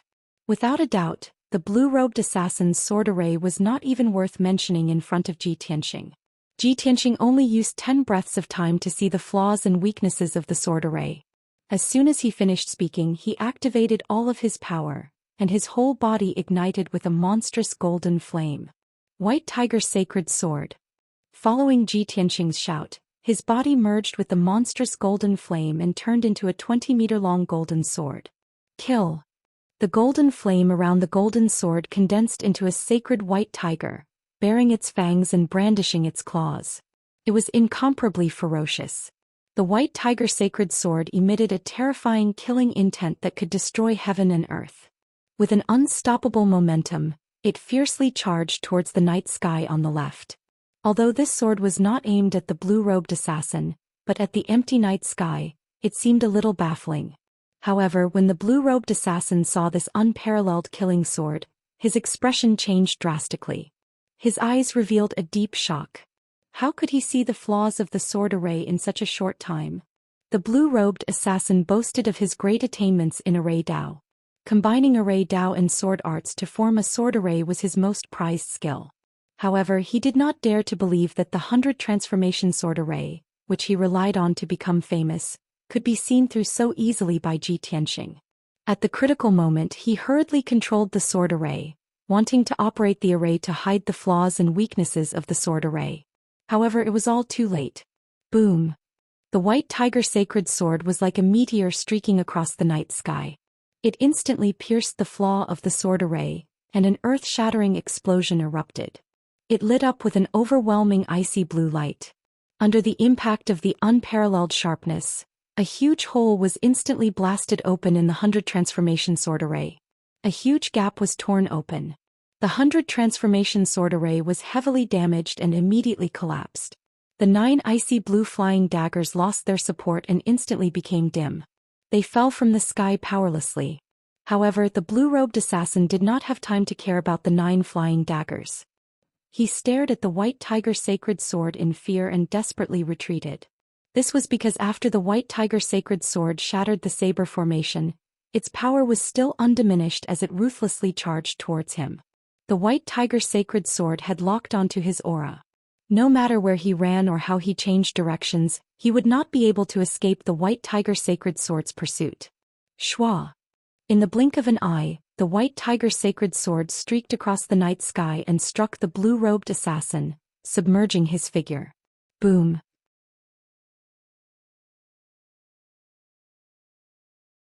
Amidst a deafening explosion, the blue-robed assassin was sent flying, blood spurting from his mouth. His figure drew an arc in the night sky and fell into the valley 1,000 meters away. The white tiger sacred sword also dissipated, and Ji Tianxing's figure appeared, standing proudly in the night sky. He stared at the blue-robed assassin falling from the sky and murmured to himself, "Is this an ordinary sky origin stage cultivator? He is even weaker than Long Yunxiao, who is at the 2nd level of sky origin stage." Even though he still didn't know the identity of the blue-robed assassin. However, there was one thing that he was certain of. The blue-robed assassin was definitely not a crown prince from the monarch mansion. After all, the crown princes who could enter the monarch mansion were all peerless geniuses. They were outstanding cultivators with all kinds of secret skills. For example, Long Yunxiao, who was at the 2nd level of sky origin stage, could easily defeat an ordinary sky origin stage cultivator. Every crown prince was a genius cultivator who could challenge cultivators who were at a higher level than them. At this moment, the blue-robed assassin who was about to fall into the valley flew back to the sky with a flash of cold light. Shwa! The blue-robed assassin flew back to the sky and stood 1,000 meters away from Ji Tianxing. He stared at Ji Tianxing with hatred in his eyes. There was a bowl-sized hole in his abdomen. Blood was gushing out from the hole. Blood was also flowing out from his nose and mouth, dripping onto his blue robe. Kid, I have underestimated you. However, you will still die tonight. The blue-robed assassin shouted with a ferocious face. His hoarse voice was filled with hatred and killing intent. He held his saber with both hands and his body was burning with an icy blue flame. He exploded with a terrifying aura. 5 Qis converge. He did not hesitate to use 70% of his true origin to use this secret skill, which doubled his combat power in a short period of time. Suddenly, the blue-robed assassin's body expanded, and the saber in his hand shone with a dazzling cold light. Hurricane Ice Dragon Slash. He roared with a thunderous voice. He held his saber with both hands and slashed at Ji Tianqing with all his might. Shua. A 30-meter-long Frost Divine Dragon appeared. The Frost Divine Dragon formed by the saber radiance shone with a dazzling icy blue light, illuminating the night sky. It was emitting a bone-chilling cold that covered the entire sky above the mountain. The Frost Divine Dragon stretched out its claws and opened its mouth. It rushed toward Ji Tianqing with an icy hurricane that swept across the sky. Ji Tianqing's aura was locked. He could not dodge or run away. He could only block or fight back.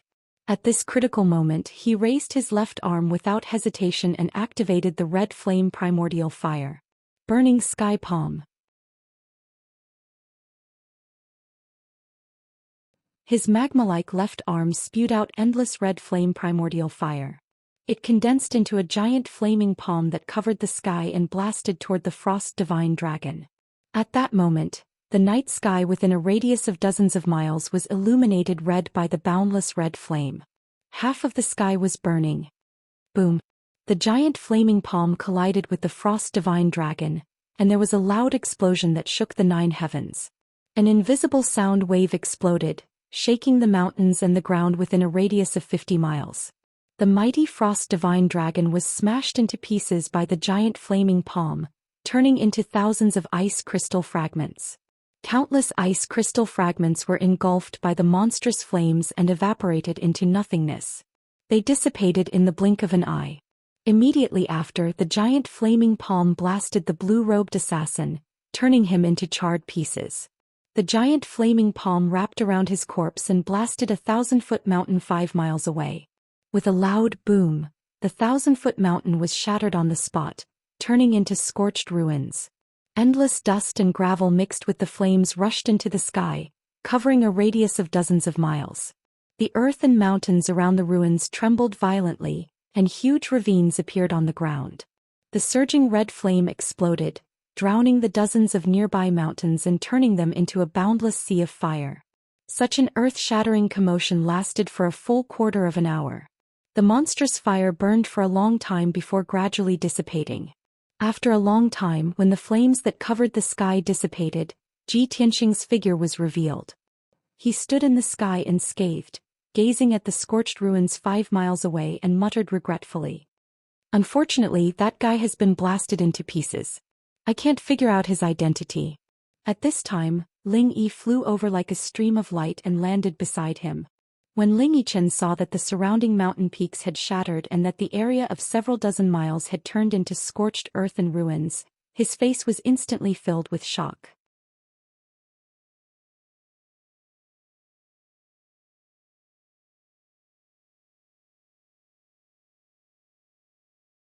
Chapter 546.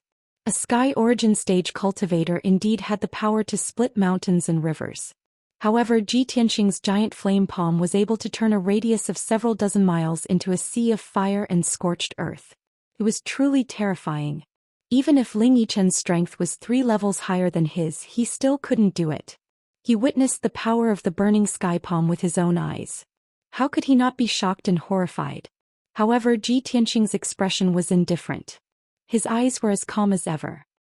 He turned his head to look at Ling Yichen beside him and asked, "Senior brother Ling, where's that black-clothed man?" Ling Yichen was startled for a moment. He revealed an embarrassed smile and explained, "That black-clothed assassin's strength has reached the 4th level of Sky Origin Stage. He's on par with me. I fought with him for more than 10 moves, but it was still difficult to determine the victor. Although I had the upper hand, it was still very difficult to defeat him in a short period of time. It just so happened that you used that burning sky palm. Its power was too terrifying." Both the black-clothed man and I hurriedly dodged. In the chaos, the black-clothed man saw that the situation wasn't good and fled. Ji Tianxing nodded and said with a solemn expression, "In that case, we still can't figure out who sent the two assassins even though we fought with them." A trace of self-blame flashed through Ling Yichen's eyes. He hurriedly comforted him, "Junior brother Ji, I've already memorized the black-clothed man's aura. If I meet him again I'll definitely be able to recognize him." That's good too." Ji Tianxing nodded slightly and said with a calm tone, "Senior brother Ling, one assassin is dead and the other has escaped. The other party probably won't make any more moves tonight. Let's leave this place first and find a safe place to rest for a while." Ling Yichen naturally nodded in agreement. He followed him into the night sky and continued to fly towards the south. The two of them flew through the night sky as fast as lightning, chatting with each other through spiritual sense as they hurried along. Ji Tianxing looked calm on the surface, but he was probing Ling Yichen indirectly. He asked, "Senior brother Ling, you seem to have guessed that there were assassins who wanted to assassinate us?" Ling Yichen was startled for a moment before he explained with a smile, "Not us, but you. I'm alone, I don't have any enemies. On the other hand, Junior Marshal brother Ji, you've been in the limelight recently. You'll definitely attract the attention of various forces. There were as many experts as there were clouds in the central continent. Various powerful forces emerged one after another. The relationships between them were inextricably linked and intertwined. It was very complicated."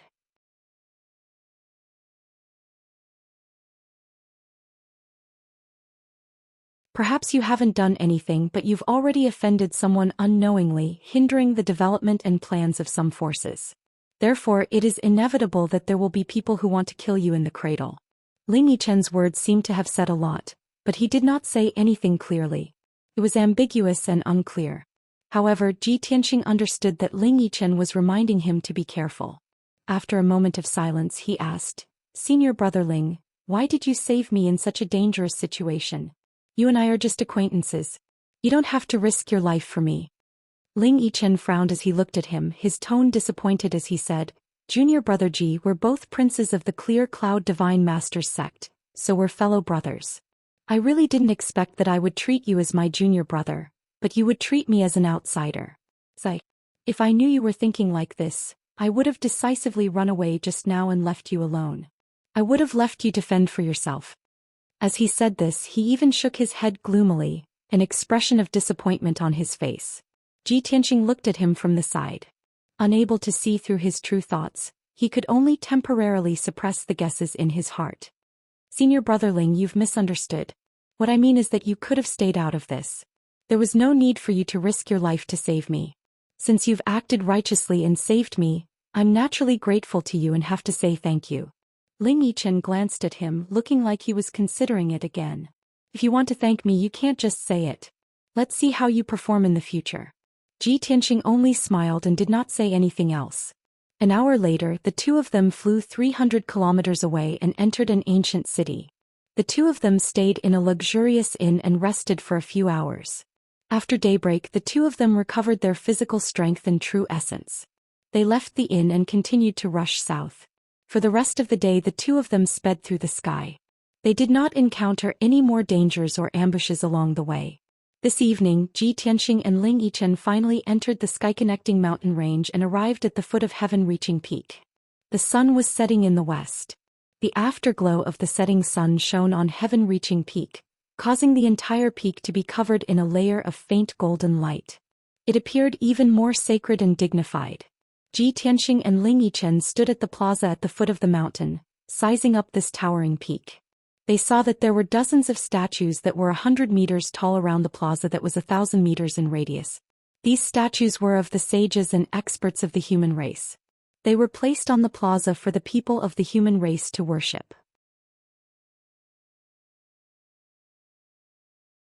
At the end of the plaza, there was a wide black stone divine path that extended along the steep mountain slope to the mountainside. Many palaces and buildings were built on the slopes on both sides of the divine path, exuding an ancient aura. Moreover, every 100 steps on the divine path, there was an imperial court imperial guard wearing silver armor and holding a long halberd. These imperial court imperial guards were all dignified. They stood like stone statues and did not move at all, appearing extremely solemn and respectful. Going up the divine path, they reached halfway up the mountain, where the white clouds and mist covered everything. Ji Tianxing and Ling Yichen looked up at heaven-reaching peak, revealing a respectful and solemn expression. Ling Yichen said with a solemn expression, "Junior brother Ji, this giant peak is the sacred land of the human race, heaven-reaching peak. The imperial court is located at the peak of heaven-reaching peak. This should be your first time in the imperial court, right? Later you must properly admire the scenery of heaven-reaching peak." Ji Tianxing nodded slightly and said with a calm expression, "Let's go up." Then he and Ling Yichen returned to their original appearances, becoming the dignified and extraordinary imperial princes. The two of them crossed the wide plaza and stepped onto the divine path paved with black stone, walking towards the mountainside. The consort selection ceremony was tomorrow. It was still early, so the two of them were not in a hurry. They walked towards the mountainside while admiring the scenery along the way. Heaven-reaching peak was surrounded by lush green mountain ranges. Numerous towering mountains were situated in the endless mountain range, their original appearance covered by thick white clouds and fog. Not long after, Ji Tianxing and Ling Yichen reached the mountainside and arrived at a towering gate. There were many imperial court imperial guards guarding the gate. Only those who received an invitation could cross the gate and ascend to the mountaintop to watch the ceremony. Ji Tianxing and Ling Yichen took out their invitations and handed them to the imperial guard captain for inspection before they were allowed to enter. The two of them crossed the gate and continued to climb up the mountain along the solemn black divine path. The buildings above the mountainside were shrouded in white clouds and were faintly discernible. The two of them climbed the mountain in the clouds and enjoyed the scenery along the way.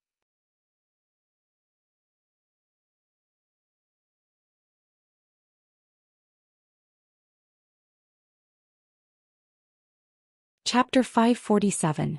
When night fell, Ji Tianxing and Ling Yi climbed to the peak of the mountain. On the 10,000-meter-high peak, the wind was biting cold and the clouds were surging. Several magnificent palaces stood on the peak of the mountain, as if they had existed since ancient times, exuding a majestic and solemn aura. 3 palaces, 9 halls and 18 courtyards formed the holy land of the human race, the imperial court. These palaces and courtyards were very vast and luxurious, not like the residences of humans, but more like the palaces of the gods in heaven. Ji Tianxing stood on the vast square in front of the palace, staring at the palace of heaven and earth across the square, and felt the sacred aura coming from it. He observed silently for a while, and could vaguely see that the palaces and courtyards in the imperial court were arranged in a special pattern and position. It contained the changes and mysteries of heaven and earth, the sun, the moon and the stars. The entire imperial court sat on heaven-reaching peak, with the domineering aura of an emperor looking down on heaven and earth, and the majesty of a god looking down on all living things. Even in the dark night, the entire imperial court flashed with golden light, as dazzling as the sun. On the huge square in front of the palace, there were rows of imperial court guards in silver armor standing around. Many luxuriously dressed and dignified human experts and powerhouses were walking through the square in groups, toward the side palace of the Palace of Heaven and Earth. All the guests who had received the invitation and came to watch the ceremony were gathered in the side palace, and there were bursts of laughter and cheers. Ji Tianxing and Ling Yi followed the guests who had just climbed to the peak, and walked to the side palace at a moderate pace. When the two entered the side palace, they saw that there were hundreds of guests gathered in the brightly lit main hall. These dignified and powerful guests were all powerhouses or leaders of the human race's major forces. Everyone was holding wine cups and gathered in groups of 3 to 5, either exchanging greetings or chatting enthusiastically. The long tables around the hall were piled high with fine wine and delicacies for the guests to take as they pleased. The air was filled with the fragrance of food, spirit fruits and wine. To the powerhouses of the human race, it was an extremely honorable thing to be able to come to the imperial court to watch the ceremony. Not only would they be able to broaden their horizons, but they would also be able to interact and get to know many other experts of the same path. Therefore, many of the guests cherished this rare opportunity and went around chatting with others. When Ji Tianxing and Ling Yicheng walked into the main hall, many guests noticed them and turned their heads to look at them in surprise.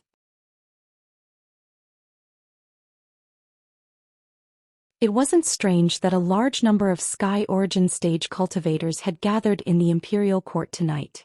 However, it was rare to see two Sky Origin stage cultivators as young as them. Moreover, both of them had dignified appearances, and their auras were noble and dignified. With a single glance, one could tell that they were genius experts from top forces. Instantly, many people guessed their identities. Their expressions changed slightly, revealing looks of awe and envy. An Imperial Guard captain in golden armor quickly walked in front of the two of them. The guard captain bowed to the two of them and asked respectfully, "May I ask if the two of you are from the Imperial residence?" "That's right. Yes." Ji Tianxing and Ling Yichong both nodded in acknowledgement. The guard captain hurriedly pointed to the stairs on the left side of the main hall and said respectfully, "His Majesty the Emperor has instructed to invite the two princes to rest on the second floor." Ji Tianxing and Ling Yichong passed through the spacious main hall and walked towards the stairs. Many people in the main hall saw this scene and looked at the two of them with complicated eyes and expressions. They began to discuss in low voices. The guests who are qualified to go to the second floor seem to be the princes of the Imperial residence, right? I guessed right. Those two are indeed the princes. No wonder their auras are so extraordinary. More than a dozen princes went upstairs earlier. Now that two more have come, almost all the princes of the human race are here, right? To be able to see so many princes in this trip to the Imperial Court to watch the ceremony, this trip is really worth it.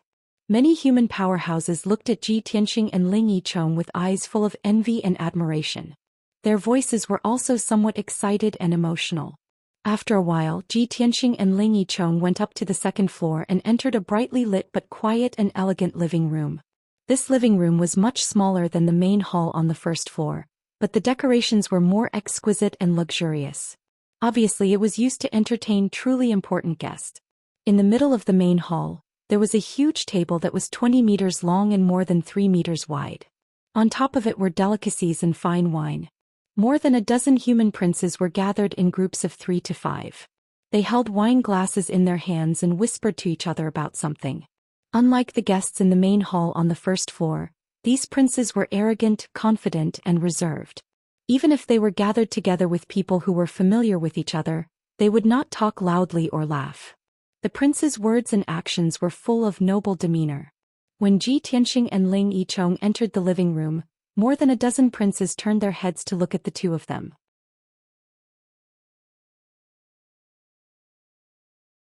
Some of the princes who knew them nodded slightly to greet the two of them. As for the princes who were not familiar with them, they glanced at the two of them indifferently before looking away and no longer paying attention to them. Ji Tianxing did not care about the princes' gazes. He picked up a glass of spirit wine from the table and walked to the window. Ling Yichong followed him. The two of them stood by the window with wine glasses in their hands. They enjoyed the cool night breeze and admired the night view outside the window while talking to each other softly. At this moment, Ji Tianxing saw that two princes were already standing by the two windows not far away. The two of them did not belong to the same group. While they were drinking alone, they were also silently looking at the night sky and sea of clouds outside the window. Ji Tianxing took a closer look and realized that the two princes were not humans. The prince on the left was from the demon clan. She was a princess with a slim figure and a seductive temperament. The prince on the right was from the water clan. He was a young man who wore a purple robe and was as tall and sturdy as an iron tower. This person's face was resolute and powerful, and he had a valiant temperament. A golden dragon horn protruded from his forehead, and his exposed skin was also covered in fine scales. Ji Tianxing was not unfamiliar with the two princes. He still had some impressions of them. He knew that the seductive princess of the demon clan was called Fox Princess. She was the third princess of the monarch residence.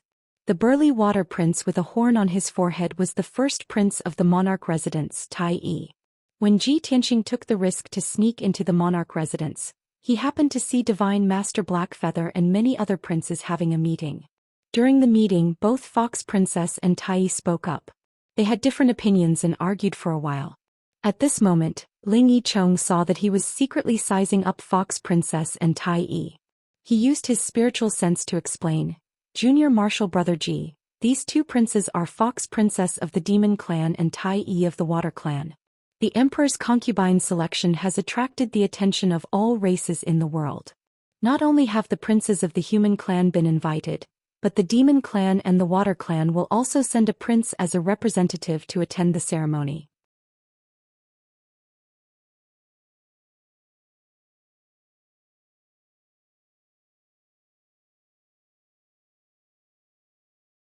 Chapter 548. Ji Tianxing had just entered the imperial residence not long ago, so there were very few princes he knew.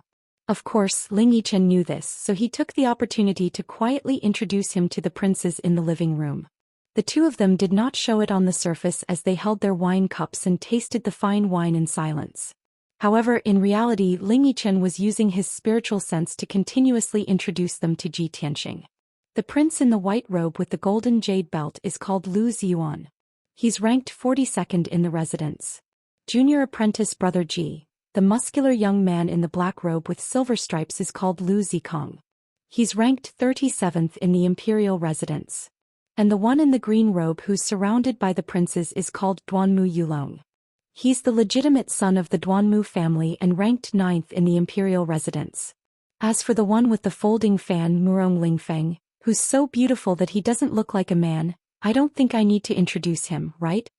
After a short few minutes, Ling Yichen introduced the princes in the living room to Ji Tianxing one by one. Ji Tianxing listened quietly and silently memorized the names. When he heard the name Duanmu Yulong, he frowned and took a deep look at Duanmu Yulong. However, Duanmu Yulong was surrounded by the princes. He was chatting and laughing with the princes as if he was passing judgment on the world. He ignored Ji Tianxing as if he was not interested in even looking at him. Murong Lingfeng was also surrounded by the princes of the human race. He was like the moon surrounded by the stars and was clearly the leader of the princes. However, while he was talking and laughing with extraordinary confidence, he would always inadvertently glance at Ji Tianxing with a playful smile at the corner of his mouth. It was late at night. Most of the princes in the living room had stopped chatting and laughing. They were either drinking silently or finding a place to sit down and rest. Ling Yichen used the excuse that he was a little sleepy as an excuse to bid farewell to Ji Tianxing and left the living room. Ji Tianxing stood alone by the window and calmly looked at the night sky outside the window, admiring the changing of the stars and the churning of the sea of clouds. At this moment, a clear voice came from behind him. "Junior brother Ji, how have you been?" Ji Tianxing turned his head to look and saw Murong Lingfeng holding a white jade wine cup, walking over with a smile on his face. Today, Murong Lingfeng was wearing a white robe embroidered with dragons and phoenixes as well as clouds. His hair was tied up in a high bun and he wore a jade crown. His left hand held a green jade folding fan. She was even more beautiful than before, and there was a charming smile on her face that made people not dare to look at her directly.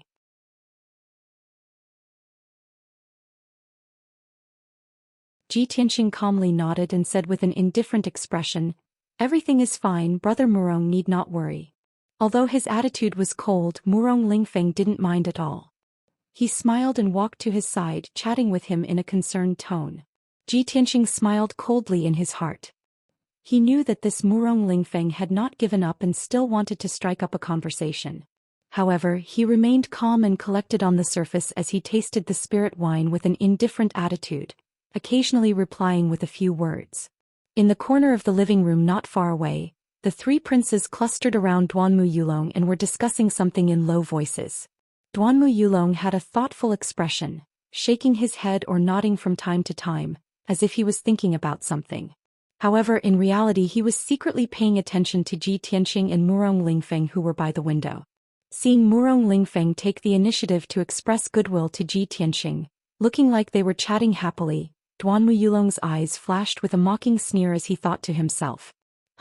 Murong Lingfeng, this coquettish thing actually still hasn't given up and still wants to rope in Ji Tianxing. He doesn't know that the Lord has already given me a secret order to get rid of Ji Tianxing as soon as possible. It seems that the Lord still thinks highly of me. Thinking of this, Duanmu Yulong was somewhat pleased with himself. When he looked at Ji Tianxing again, his eyes became somewhat cold. "Damn Ji Tianxing, you actually came to the imperial court alive. Yesterday, you brat, you were lucky enough to escape a calamity, but you also caused me to lose a capable subordinate. However, after you leave the imperial court, I won't let you return to the imperial court alive." By the window, Murong Lingfeng and Ji Tianxing chatted for a long time. He found a few excuses to rope in Ji Tianxing. However, Ji Tianxing was not moved at all. His attitude toward Murong Lingfeng was very cold and indifferent. Murong Lingfeng cursed in his heart, but he could only give up for now. He smiled and said goodbye before leaving with his wine cup. After that, no one disturbed Ji Tianxing anymore. He had been standing by the window staring at the night sky outside, thinking about something in silence. Before he knew it, a night had passed. The sky outside the window was bright, and a red glow appeared in the depths of the sea of clouds. A new day had arrived. Today was the day that the emperor would choose his heavenly consort. At this moment, many thearchs left the living room one after another. They walked in groups of 2 or 3 as they rushed to the Apocalypse Tower. Ling Yi, who had disappeared for half the night, appeared next to Ji Tianxing again. The two of them left the living room together and followed the crowd to the Apocalypse Tower. The Apocalypse Tower was located in the depths of the Imperial Court, behind the Palace of Heaven and Earth and the Palace of Heaven and Earth. It was a majestic golden pagoda that was 1,000 meters tall. It stood on the empty ground near the cliff. Ji Tianxing and Ling Yi left the side hall. They followed the main road and passed through 2 courtyards and palaces before finally arriving at the Apocalypse Tower. Under the sacred and majestic Apocalypse Tower, there were more than 100 Imperial court guards guarding the empty ground. The doors of the Apocalypse Tower were already open. Many guests entered the pagoda excitedly and expectantly. Ji Tianxing followed the guests and the thearchs into the Apocalypse Tower. They followed the spiral staircase and climbed to the top of the pagoda. While climbing the pagoda, Ling Yi didn't forget to introduce the pagoda to Ji Tianxing. This Apocalypse Tower has 9 floors and is 999 meters tall. It's one of the most important buildings in the Imperial Court. Whenever the Imperial Court wants to hold a grand ceremony, it will be held at the Apocalypse Tower. It will be reported to the heavens and announced to the world. Only then will it appear sacred and solemn. 15 minutes later, the two of them reached the top of the Apocalypse Tower and arrived at the vast altar at the top. This flat, circular altar had a radius of 500 meters and could accommodate thousands of people to observe or hold ceremonies on the platform. There was a 2-meter-tall fence around the altar. It was made of heavenly star-white jade and had lifelike patterns carved on it. It also contained a majestic array formation energy. In the center of the altar was a 100-meter-tall trapezoidal altar. It was made of thousands of pieces of stellar true gold and hundreds of gems. This extraordinary altar that contained a powerful and mysterious power was the Apocalypse Sacred Altar. Legend had it that the human Tharch who controlled the 9 cauldrons could use the power of the Apocalypse Sacred Altar to reach the will of the heavens and win the hearts of the people. It could receive the will of the heavens and bring blessings to billions of people. Ji Tianxing stood on the vast altar like the other guests. He looked at the Apocalypse Sacred Altar with a solemn expression. He couldn't help but feel respect for it.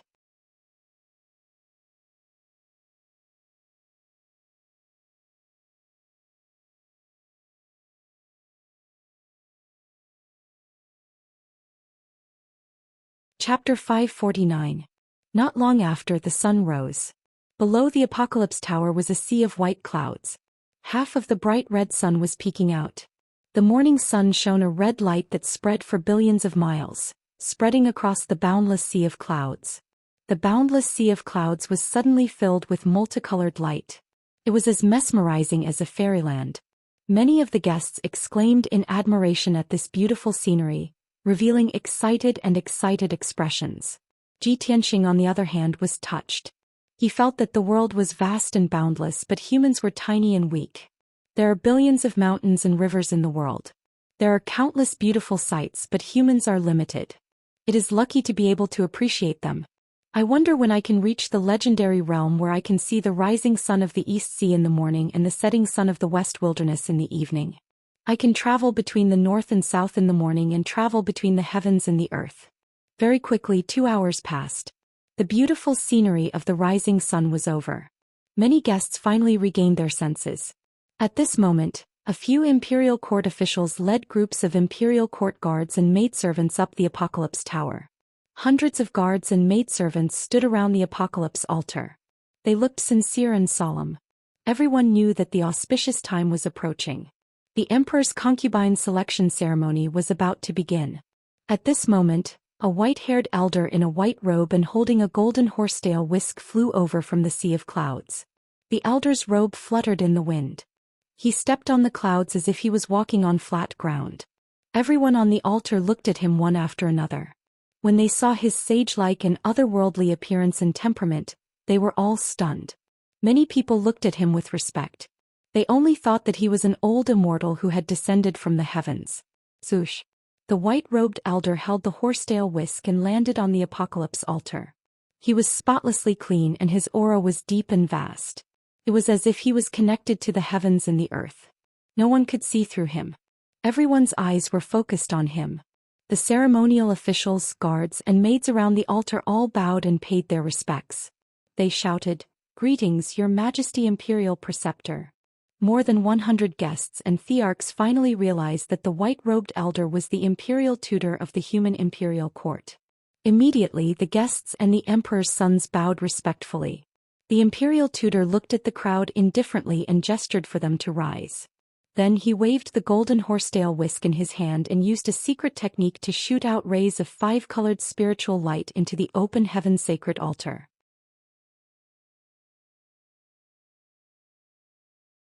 After the opening heaven altar lit up with a hazy brilliance and released a mysterious and vast invisible power, Yi Qingyu's eyes lit up. The imperial tutor solemnly bowed to the sky and said in a booming voice, "Today is the golden hour.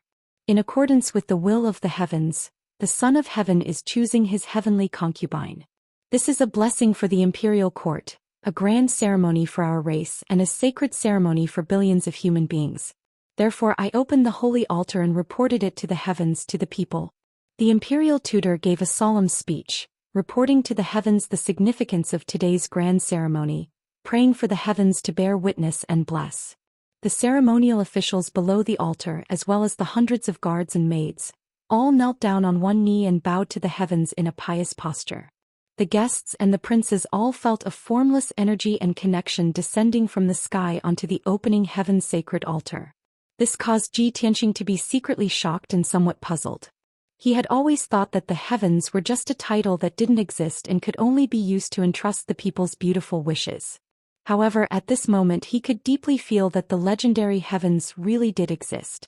There seemed to be a pair of invisible eyes in the sky staring at the open heaven tower and silently injecting an invisible and mysterious power. 15 minutes later, the imperial tutor finally finished the open heaven ceremony and opened the holy altar. Then the imperial tutor loudly announced that the 3 heavenly concubine candidates were invited to come on stage and be judged by the heavens and the people. Ji Tianxing, like the other guests, turned to look at the exit at the edge of the open heaven altar. As a melodious string and woodwind music sounded, a group of maids escorted a beautiful woman to the open heaven altar and walked lightly toward it. That beautiful and elegant woman was wearing a gorgeous long dress that reached the ground and a jade phoenix crown that was inlaid with gold and embedded with jade and gems. She was dressed very elegantly. She lowered her head slightly, and a layer of golden beads dangled from the jade phoenix crown, faintly hiding her beautiful face. However, the more people couldn't see her face, the more they felt that she was beautiful and alluring. After this beautiful woman stepped onto the open heaven altar, the imperial tutor loudly announced, "The first heavenly concubine candidate is Lan Huixin. She is a beauty from the long heaven region." The guests in the hall whispered to each other. Then another group of maids escorted the second beautiful woman to the open heaven altar. This beautiful woman was different from Lan Huixin. She didn't wear a graceful and luxurious dress, nor did she wear exquisite makeup. She was wearing a simple green robe and long skirt. She did not wear any makeup, nor did she wear any jewelry.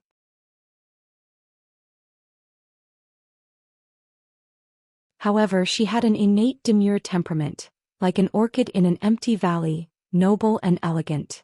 She calmly stepped onto the open heaven altar and stood in the middle of the hall. She didn't look around and only looked at the sea of clouds indifferently, quietly waiting.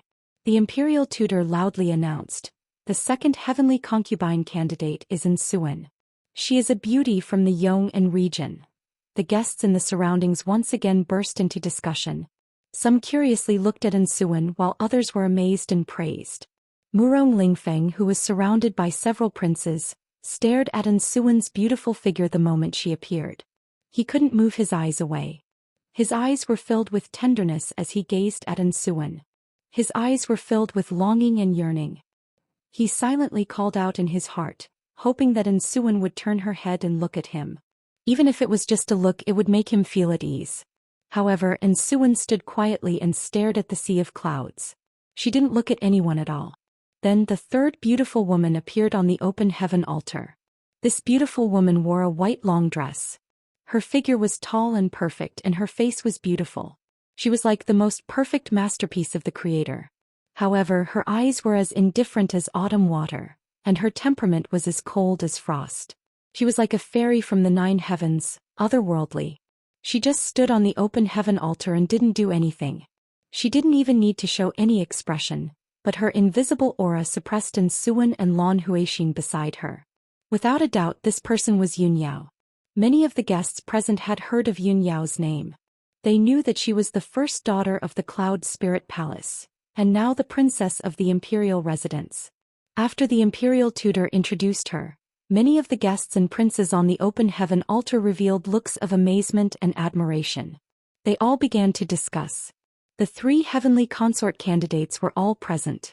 Thus, the imperial tutor announced that the emperor would step onto the open heaven altar and choose his heavenly consort in front of everyone. Everyone turned their heads to look at the exit. They saw Long Yunxiao, who wore a golden robe and a square golden crown of dragons and phoenixes on his head, walk up the open heaven altar with majestic steps. At that moment, everyone's eyes were focused on Long Yunxiao. They looked at him with complicated expressions. Ever since Long Yunxiao's battle with Ji Tianxing, he hadn't appeared in public for a long time. There hadn't been any news about him either. It was rumored that his injuries were too severe and that he had been in seclusion to heal. However, at this moment, everyone saw that he was in high spirits. His aura was strong and he didn't look like he was injured.